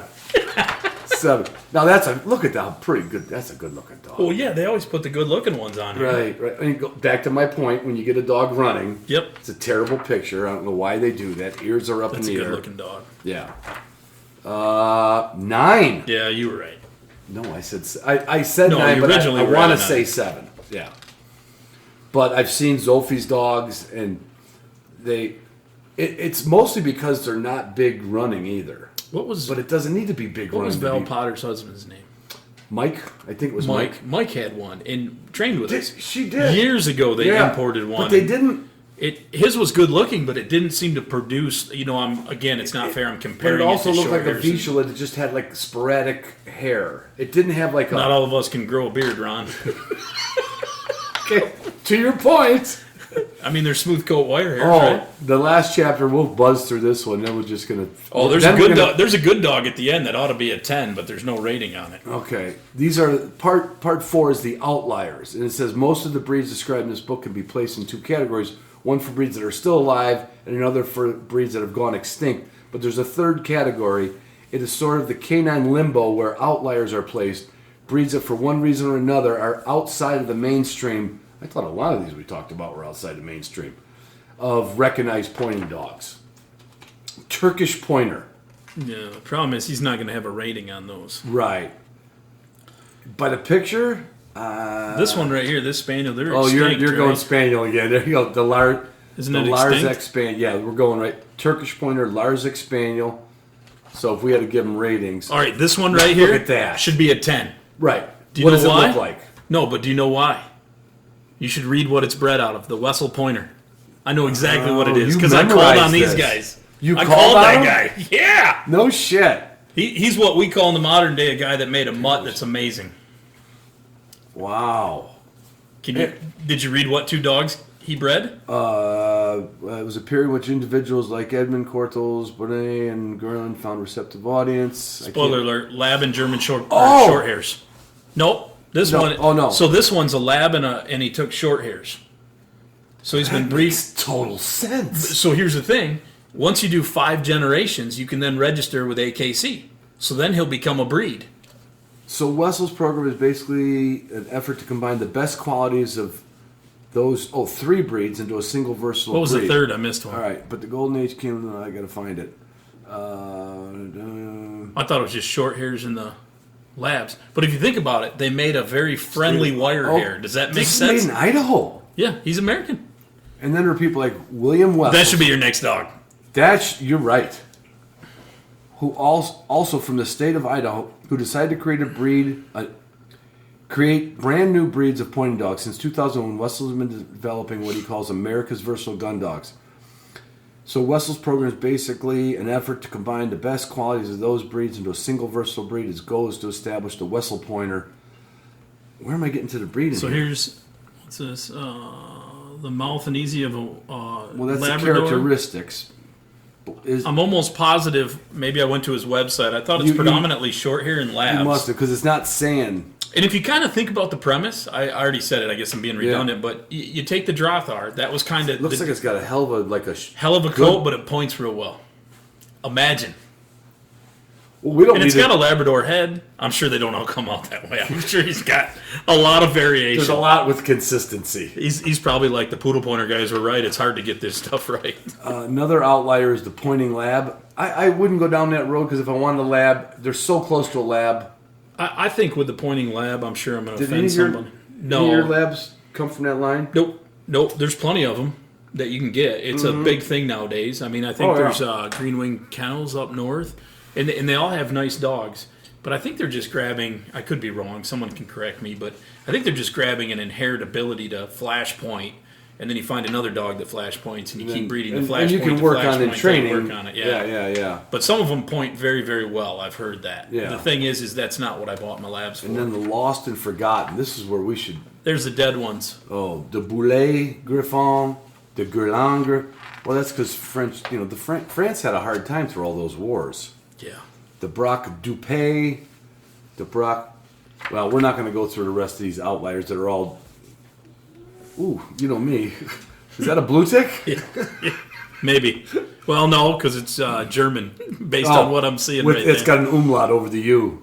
It's a Württemberger. I don't think they point, but what are the little... Is it a Yag Terrier? Those things are cool. Yag Terrier. Those things yeah, are but I pretty hear sweet. they're pretty aggressive. They're like little attitude. What's wild is we ran across one in North They're Dakota going when we for were hunting one badgers. time.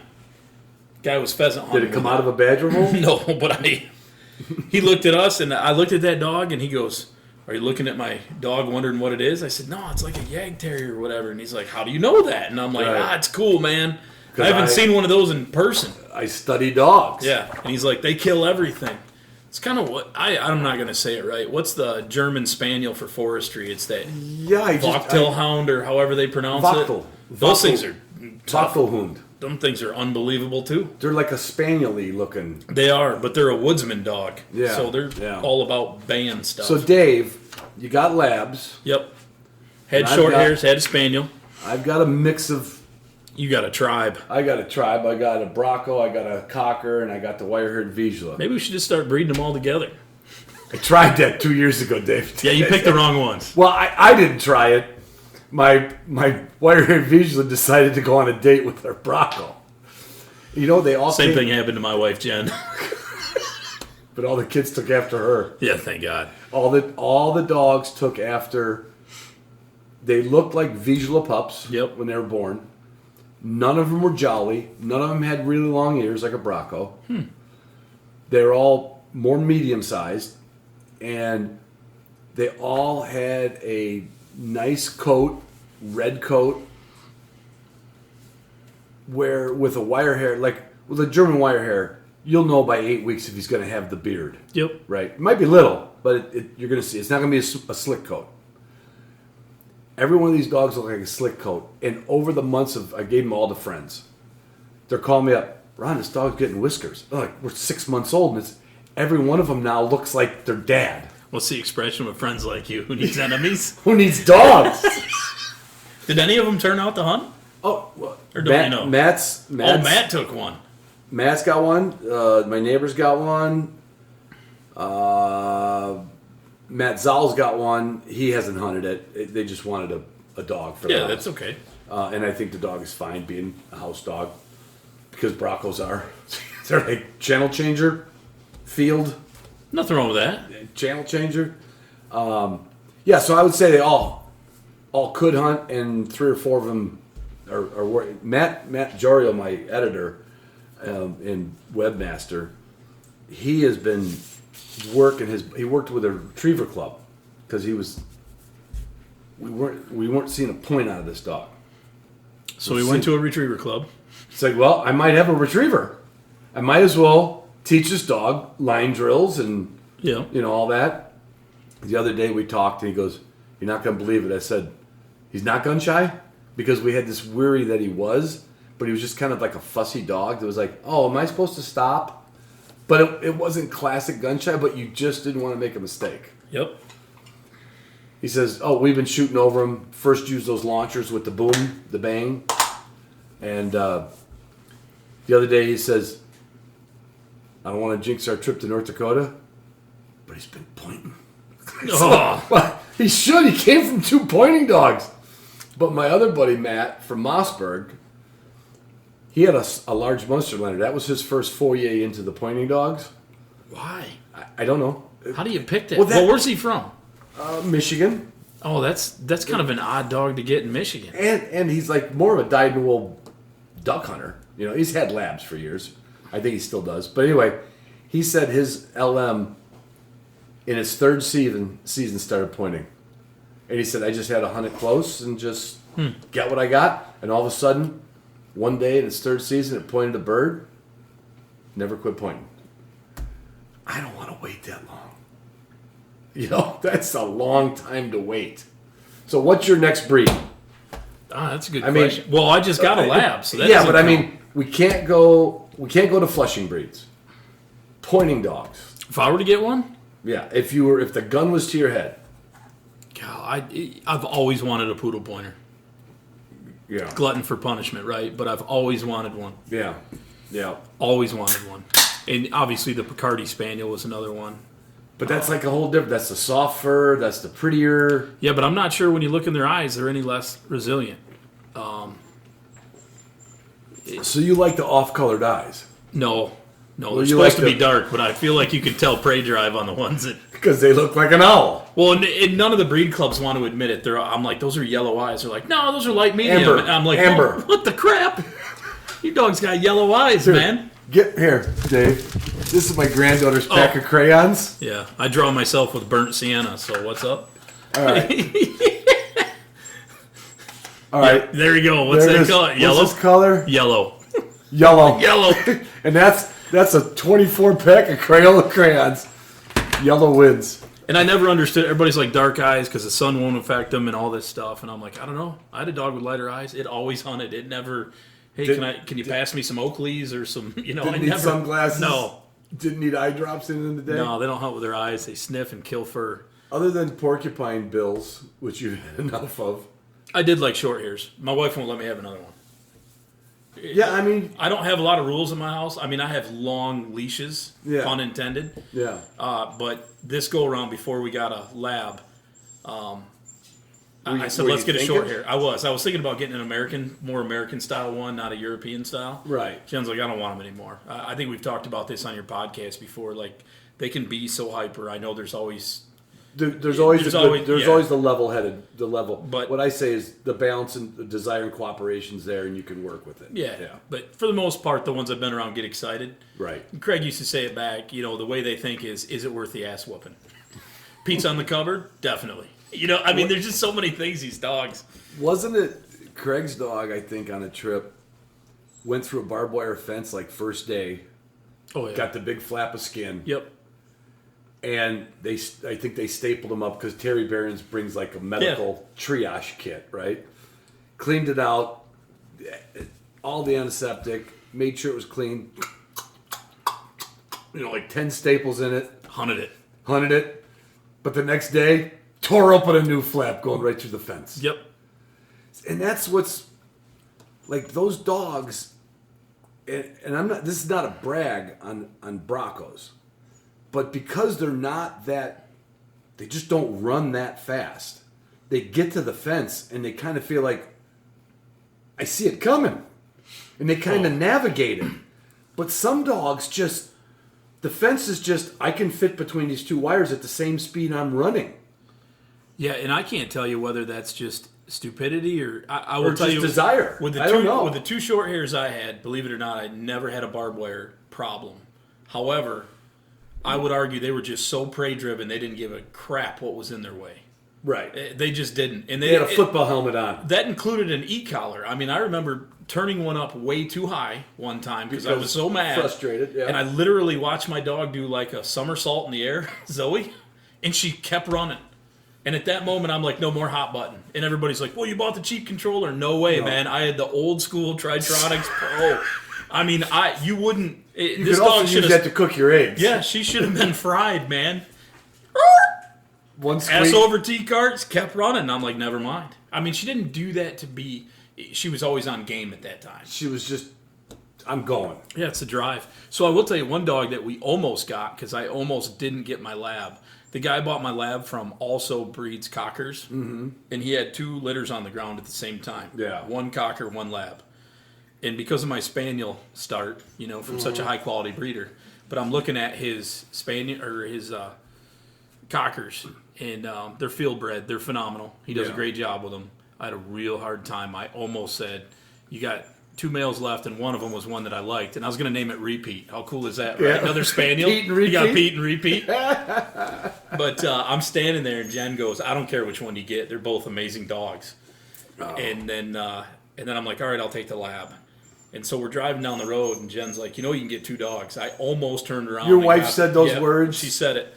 The thing is I'm trying to get wiser of don't do it. And then I also know it's not really good advice to bring home 2 puppies at the same time. You at least wait 6 months. Don't let them... Get it to where you're like, okay, that one's young, and this one's ready for this. Yep. Because if you got 2 the same age, you start wondering, well, how come this one's not doing what that one's doing? And, for anybody in our ranks of amateur with 2, 3 dogs... I don't see the advantage of ever having 2 the same age. And I didn't find this breeder, but I'll give him all the credit in the world. Ryan's just a neat guy. I'm not sure. I'll be careful on names, but some of the clubs don't always get happy with him because he doesn't charge what the going rate for the dog should be. I've met people like that. He wants all of his dogs are AKC master hunters, and I'm not in that realm, so I don't understand all of it. Right. They've proven themselves. But I literally I walked away with a dog that was significantly half of what everybody else is charging, and I asked him on the phone. I said, "I don't understand." He goes, "Well, if you think you're mad, you ought to hear the Spaniel Club because they're really mad because I'm a third of what they charge for their dogs." That happened with me with the Broncos because it was $2,500 for a dog. When I imported Bravo, it was with the airfare and everything. It was $3,500. Yep. And I'm like, well, that's what people are charging. And after a couple litters, I dropped it to $2,000, which I wasn't complaining. Yeah. But there was people in the club like, "Why did you do that?" I said, "Because it's too much." Yeah. So in honesty, it should have been $300. Well, this gentleman, what he but told for personality, they're $2,000 dog. Well, what this gentleman told me is, and I didn't find him. I got his. You've had a guy on by the name of Nick Moe. I called Nick Moe. I had a tragedy with my oldest dog. I said, "Nick, I just lost my oldest dog. It was a fluke thing at 8 years old." And he sent me 3 that I should buy that night. And I'm like, "Whoa, really? Not quite ready this night. I didn't think it'd be that fast." Overload? So about 2 weeks later, he sent me one, and he says, "You should go buy one from this guy." And when I talked to him, and I'd recommend this to other listeners, not that I'm anti-paying the long dollar, but Ryan was very unique in the sense of he did interview me a little bit. He wasn't hokey. I didn't have to write a letter or anything. But right, you didn't have to send a resume, your kids' grade point averages and stuff. What he explained to me, though, is he was tired of his dogs going to high-level trainers that were trying to go to the Grand. And then that was it. They sat in a kennel. They got washed out. Does he want them hunting? He wants them, yeah. And actually, he was okay with them if they go to an outdoorsy family. So he's like, I sold one pup to a family that camps all the time, and they so they hike. They hike. They canoe. They paddleboard. Yeah. He's like they're like, we want to train this dog to paddleboard. He's like, that's where I want my pups. Yeah. And because he has a life and his kennel is not where he makes his money, and no, I'm not trying to be an advocate of his. It was a unique philosophy because. And you hadn't run into it before. No, because most of those guys are like, this is how much it costs to get a high level dog. Mm-hmm. And then you get home, you're like, ah. Yeah, and then he did warn me they're working dogs, right? They need a purpose. It's not like you're going to the pound to buy a lab. Right. He says these dogs, the dog you got from him could go to the Grand. Well, I don't know if mine could, but I mean, it could easily be an AKC Master Hunter all day long. It's got everything it needs to. He just feels like I don't need to charge that much because he kind of vets the people who are buying them. So one of the other cool things he did, and I'm not trying to just plug him, but no, that's fine. He should come on this podcast. So somebody backed out of buying a pup. Mm-hmm. So I'm there choosing between. It's a black dominant gene thing, but he still has some yellows. I don't know how that works. Somebody in your lab circle will tell me that. But anyways, there were 2 yellows left, both females, because somebody backed out. They had a health issue. And so he puts 2 yellow females. Personal health issue. Yeah, personal health issue. So I couldn't choose. I'm like, dude, just choose for me, man. I choose the litter. You're the breeder. He's like, you choose. And I'm like, but what happens to the one I don't choose? He goes, oh, I'm going to keep it and test it. And I'm like, so he's okay with... I'm like, so which one do you like better? He goes, I don't really care. I bred them. They're both going to be good, man. You pick what works for you, and I'll take the other one and make it a master hunter. That makes you feel good. And I'm like, yeah! And you're driving out the driveway, you're going, I might have took the dog that... And then the other dog was going to be just as good. Didn't matter. Yeah. He had that much confidence in his breedings, and he ended up, I think he happens to be a principal at a high school, and one of the kids that just graduated wanted to learn how to duck hunt, so he ended up giving that dog to that kid, I think, and then he's going to help him train it to be a master hunter. So. You know, people are going to be writing me to ask you I know, how to get a hold of this guy. But we won't. That's not... We can. I mean, I'll let you know. But he's not a mill. He doesn't have a litter all the time. Right. So you can't count on that for next year. No, he might have one a year, but then he also breeds his cockers once a year, and he's pretty fussy. He's pretty finicky. He likes his line, and you'll find that with any good breeder. They'll start looking at their line breeding and when they have to outcross, when they come back, and I've told people that the best thing you can do is build a relationship with the breeder. Yep. And then if you like that person, you're probably going to like that dog. Yeah, well, I mean, you could get an outlier like a crazy butt or a hyper dog, but... So this guy started his own, if I'm not mistaken, he started his own club for AKC because there wasn't anything close. And I don't know how he got AKC. I know everybody has should it be a hunt retriever test? Should it be NAVDA? Should it be... HRC, I'm not going to get into all that. I'm just saying that's what the avenue he went. Right. And so they trained... Test format. Yeah. And so he chose a test format. He's running his dogs in it. But he also guides at a pheasant preserve down the road. He does that with all of his dogs. And he just loves every part of it. And I'm like, there should be more breeders like him. Yeah. And he does all the testing, the hips, the eyes, the whole 9 yards. And I didn't necessarily get that. I wasn't anti some of the breeders I had in the past. They just all told me, yeah, we did the testing, you're good, and here's your papers. I didn't get the same same feeling. And then the fact that somebody else recommended. Well, you got molars in the roof of the mouth. Yeah, I know why. And what did Craig get? Remember the dog with the bite? Oh, his dog. The right bite. It's not even the right bite. I can't. It's not an over. It's not an under. It's a crooked. It's not. That dog ought to run in circles. It should never run straight with how crooked that nose is. And that one was imported. The nose is crooked. The teeth are crooked in two different directions. Yeah. Yeah. Yeah. It's Craig and I we were all on board of importing dogs. That was going to be our new thing. We were excited, and then that one came off the plane, and he's like, "Nope, I'm out." Great hunting dog. And didn't the breeder in Germany it wasn't like that when I put it on the plane? Yep. How in the world? Yeah, I was blessed. I got a warranty with mine. When it had extra molars, I got a new dog. Right. But you didn't take them up on it. No, I did. That's how I got my second one. Oh, the second one was I didn't know that. Yeah, that's how I got. I wasn't looking for a second one. In fact, the breeder wanted to take my first short hair back, and then all the guys in the club are like, "Whoa, hold on a minute. What are you going to do with this thing?" And they're like, "I don't know. We'll throw it in a kennel." And they're like, "Dave's going to hunt this thing every day." Right. And they're like, "Well, we usually take them back and give you a pup." And I told him, I said, "I don't want the pup then. I'll just keep mine because, shoot, you already got 2-3 years. I'm not a pro. I'm not washing this thing out and moving on." You got family. They love the dog. Yeah. So, and then but didn't matter. They sent me another dog, which was great. Yeah. Yeah.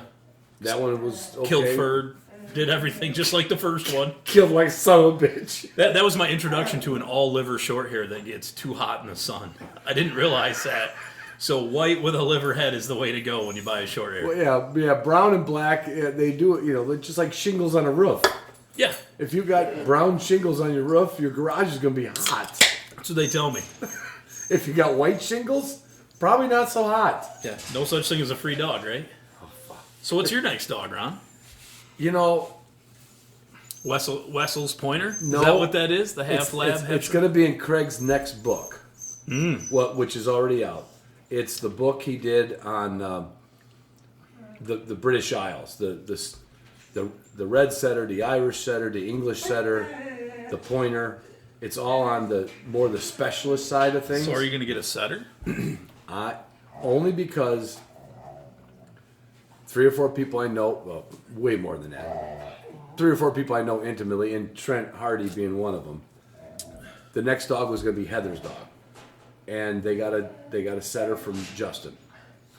Justin only breeds once in a blue moon, and he knows his line of dogs. And when you see an 8-week-old pup lock up on a bird and not budge, basically already staunch. Geez, I hope so. They were bred for that. You know what I mean? Now, but then you got the thing where, like, okay, Justin said this 100 times.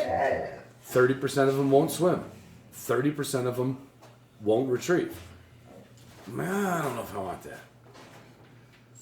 They got one that's already swimming in Lake Michigan, picking up birds and bringing it back to hand, and staunch as a mother. I mean, just...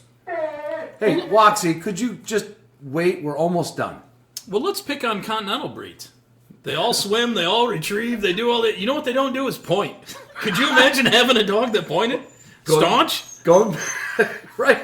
That could be a problem in the woods, by the way. It might not come back. You might have to go get it. I was at the grounds last Wednesday, and Kyle, who's I love this guy.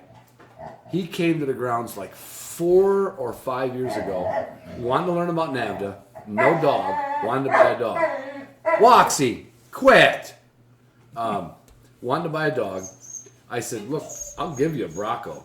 And he was ready to, he's like, well, I just want a dog. But I'm not in a hurry. And I was going to give him a female I had. That doesn't seem like a great deal, but that's okay. Obviously, you weren't looking to befriend this guy.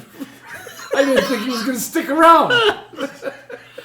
And the next year, he's got a drop. Well, there you go. That's all in. He went from a possible Brock. I think what he was looking for was a poodle pointer. I think, if I'm not mistaken. Most people are. Right. And got hooked up with somebody, got a drop, got a nice, I think he's going through the system, you know. And you talk about just the picture of this dog. It's gorgeous, like in the book. Yep. It's just built like Walter Payton. I get it. Not like Refrigerator Perry, and not like, you know, Yep. Barry Sanders. And, you know, Payton, right? Big shoulders. Just perfect beard. Yeah, perfect beard. Perfect coat. And he's over there at the grounds, and Trent showed up this Wednesday, and we're talking about Heather's new pointer puppy. Or setter puppy. And he's showing some videos on his phone. And Kyle says, that's what I wanted. That's what I wanted. I wanted a dog, because I didn't know nothing. I just wanted a dog to point, and then I'll figure the rest out. Why did he pick a drop? I don't. He loves them. So here's the thing. I think draughts are amazing. Is that fair? Like, I don't actually dislike them. I enjoy picking on them beyond belief.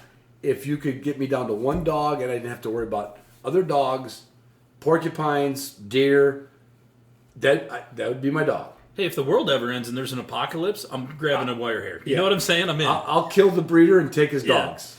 I'll be like Daniel Boone with a pack of dogs in the woods. But like on your YouTube stuff, Scott Goldman's there. Yeah. He's a perfect example of what a Drothar owner should be. He knows his shit. He knows his shit, and he's good at that breed. Mm-hmm. That's what he likes. And that breed needs a lot of discipline, a lot of rules. It's got to have, everything's got to be spelled out. It's got to be structure. Right. And what's his dog now? Pointer. Yep. Well, he always wanted one. And he loves a squirrel dog. And he's got a squirrel dog that's phenomenal. Yep. And he was, well, we're still going to do another in-the-house podcast with the cameras and everything with you, me, and Scott. We're going to get into the testing systems. Yep. You know, the German testing systems, the American testing systems. We might be breaking balls on them. We might be bragging about them. We might be, but coming from not breeders and not pro trainers, just people who've owned them and tested. That's what we're going to do with the cameras on and everything. And not because I think it needs to have light shined on it. I just like the idea of like, here's a bunch of guys that, they bought the dog, they read the book, they read a magazine, they're like, I'm going to try it, and went through it. Well, there's small things, I guess, throwing it out there. There's small things you can learn from people who go through it who aren't professionals. Yeah. You know, they're not going to sugarcoat it in the small items, you know. I did a test one time. Had I handled my dog and taken the deduction, I might have passed. Yeah. But because I didn't, she was very aware that there was no discipline that day. And it was an epic fail. It's like taking a kid to church, never been to church. Yep. What do you... Shh, quiet. Shh, quiet. Sorry, Pastor. Yep. We're going to have to go in the cry room. Sometimes they need to be handled. Because my kid's not going to shut the fuck up. Yep. And don't believe all the hype. Don't believe everything you see. You know, a lot of those dogs get the same score, but they didn't get there the same way. Yeah, and a lot of dogs are really the same dogs with different scores. Well, that's actually, if I divert back to where we started, where I like reading about this, is when you're going out to your grounds. Sometimes with the continental breeds, we just want to say, here's the Knob to Green book, or here's the NADKC book, or here's the book, and this is how you train And they them. got to do all these things. But they're really, really good for like 6 breeds. Right. But I don't really understand, and again, we get nothing out of Craig for this. It was kind of nice to read about the other breeds, because once in a while you see somebody with a French Spaniel. Well, I don't know what to do with that thing, so let me just read about a guy who hung out at a kennel for a week or two and saw him in action. One of the last judging assignments, well, I would say last couple of years, I never wanted to own a Brittany, and it was only because they were, I like a bigger dog. I just do. You get attracted to, I'm a bigger guy, you're a bigger guy. I never wanted a smaller dog. But there was a guy over in Wisconsin, and his name was Brittany Bob. I don't know what his last name was. He pulled into the test sites with a Lance camper. Yep. When he opened his door, he had all of his collars hanging on the wall. He had really good Brittany's, and I liked them. But in the last couple of years of judging, I saw like 3 French Brittany's, which are really small. Yep. Little pointier nose. It kind of swoops up a little bit. Looks more like a pickpocket. Looks like it would steal shit out of your truck and run away. And they all binged it in their utility score. I mean, binged it. I was like, wow. But then I still want the bigger dog. So, I can't go. So, my next dog, I've talked about it. Believe it or not, it probably would be a German Shorthair. What about a Gordon Setter? Scott's got one he really likes right now. His wife, Dawn, got a Gordon Setter. Mike McMahon's owned him his whole life. He comes out to the grounds. Yeah. And he's got one that looks like a red. Well, he's got. Isn't that weird? He's got the gene thing that shows they all come out orange, basically red. Yeah, they're a pretty dog. I'm not talking the ones we originally met that Dave had. You know what I mean? That we're all like nobody. Dave the Weatherman. Yeah, and you know what's odd? These were not great dogs for your listeners. Yeah. And then someone stole him when he was on a road trip. How bummed are they? I thought I stole the bird dog. I mean, you got like an $80,000 diesel truck with the most expensive dog boxes. You stole it. All the guy shot sporting clays, and you stole turds. You would just assume that they would have been amazing. But, Yeah. But I've been around a couple of them that are just amazing, and they stay a lot closer than what the other setters. I can't keep track of. Yeah. Do you have the Hemlock or the Ryman, or do you have there's Wellens? There's a whole lot of that goes on in the setter I world that remember gets kind of asking fancy. Justin. I said, "Justin, let's do a podcast on setters." He said, "Nope, Yeah. nope. There's too many, and there's too many types. Yep. There's too many builds." And they all claim they're the 100% original, and none of them are. If you're the lineage. Well, what's original? Well, we're original. Yeah, we are. David, thank you for coming over. Thanks for having me. We were low key tonight. We were. Well, it was afternoon. It was late afternoon. We didn't get. You didn't bring any moonshine over, and you're healing up. Oh boy! You're gonna put that sling back on. You're scaring me with your. No, I'm allowed to be this way with it. I know, but don't mess it up. I won't. What's hunting season look like this year? Ducks? Guiding. Guiding? No shooting this year. No. This will be my Just 'cause of second the year no shoulder? shooting. Yep. I lost last year because of shoulder surgery, and I'll lose this year. But last year I was just angry, right? Like bummed out, sitting Now around. you got a plan. And then my dog died, so I didn't have a dog, So this year I got a plan. So I just decided instead of weeping and being angry that I can't pull the trigger, Yeah. I'm going to try my best to take some kids hunting.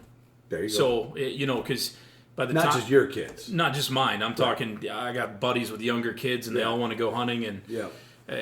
I'll admit to your listeners that I'm not always great at that. I kind of like solo hunting. I like going off on my own because I'm greedy about my dog. I like watching my dogs work. Right. And when you bring a whole bunch of people, you got to be nice about it. Right. So, but this year I got a lot of friends that they had kids later than me, And then I realized I have all the gear, I have all the stuff, and actually pulling triggers not even that exciting anymore. So why can't I go hunting? I'm just not going to pull a trigger. So that's what I'm going to do. I'm going to guide, take a bunch of people. If you want to go, Ron, let me know. It's mostly duck now with your lab. Yeah, I don't have well, I already gave you my grouse maps. I don't have a problem with a grouse map, hunting. But the other thing, too, even though my pup's a little young, it's actually because of my shoulder surgery, now I can focus on my pup. In years past, I'm that guy that always says, I'm not going to shoot if the dog breaks. I'm so full of it, I shot every time the dog broke. And I'm only going to shoot pointed birds. Yeah. That's grouse, boom. Not at my house, man. I am an angry hunter. I hate those birds.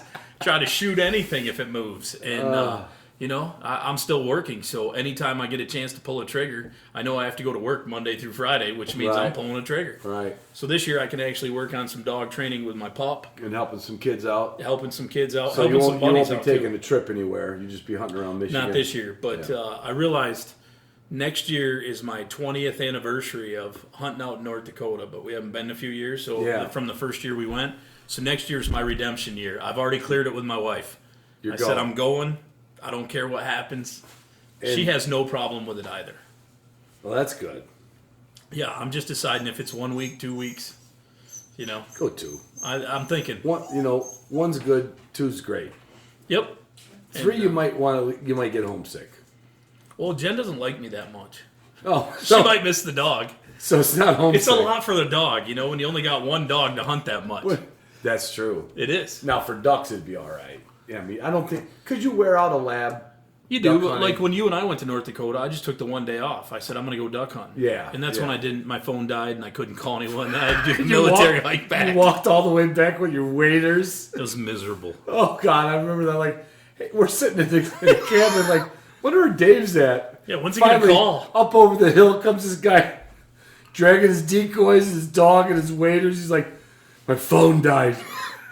I literally was sitting there. Rib takes a retrieve, and she was like 1.5 years old. Oh, you were tickled. I was so happy. I'm taking a picture of it, and all of a sudden the phone screen just goes whoop, whoop, and I'm like, "How am I getting home?" And it was only a couple miles, but yeah. Well, when you went over the railroad trestle, I knew. I'm like, "Hey, I'm halfway home." Hiking in 5 Well, if next year's gonna be your redemption year, let's do it. Yeah, I'm in. All right, talk to you. See ya.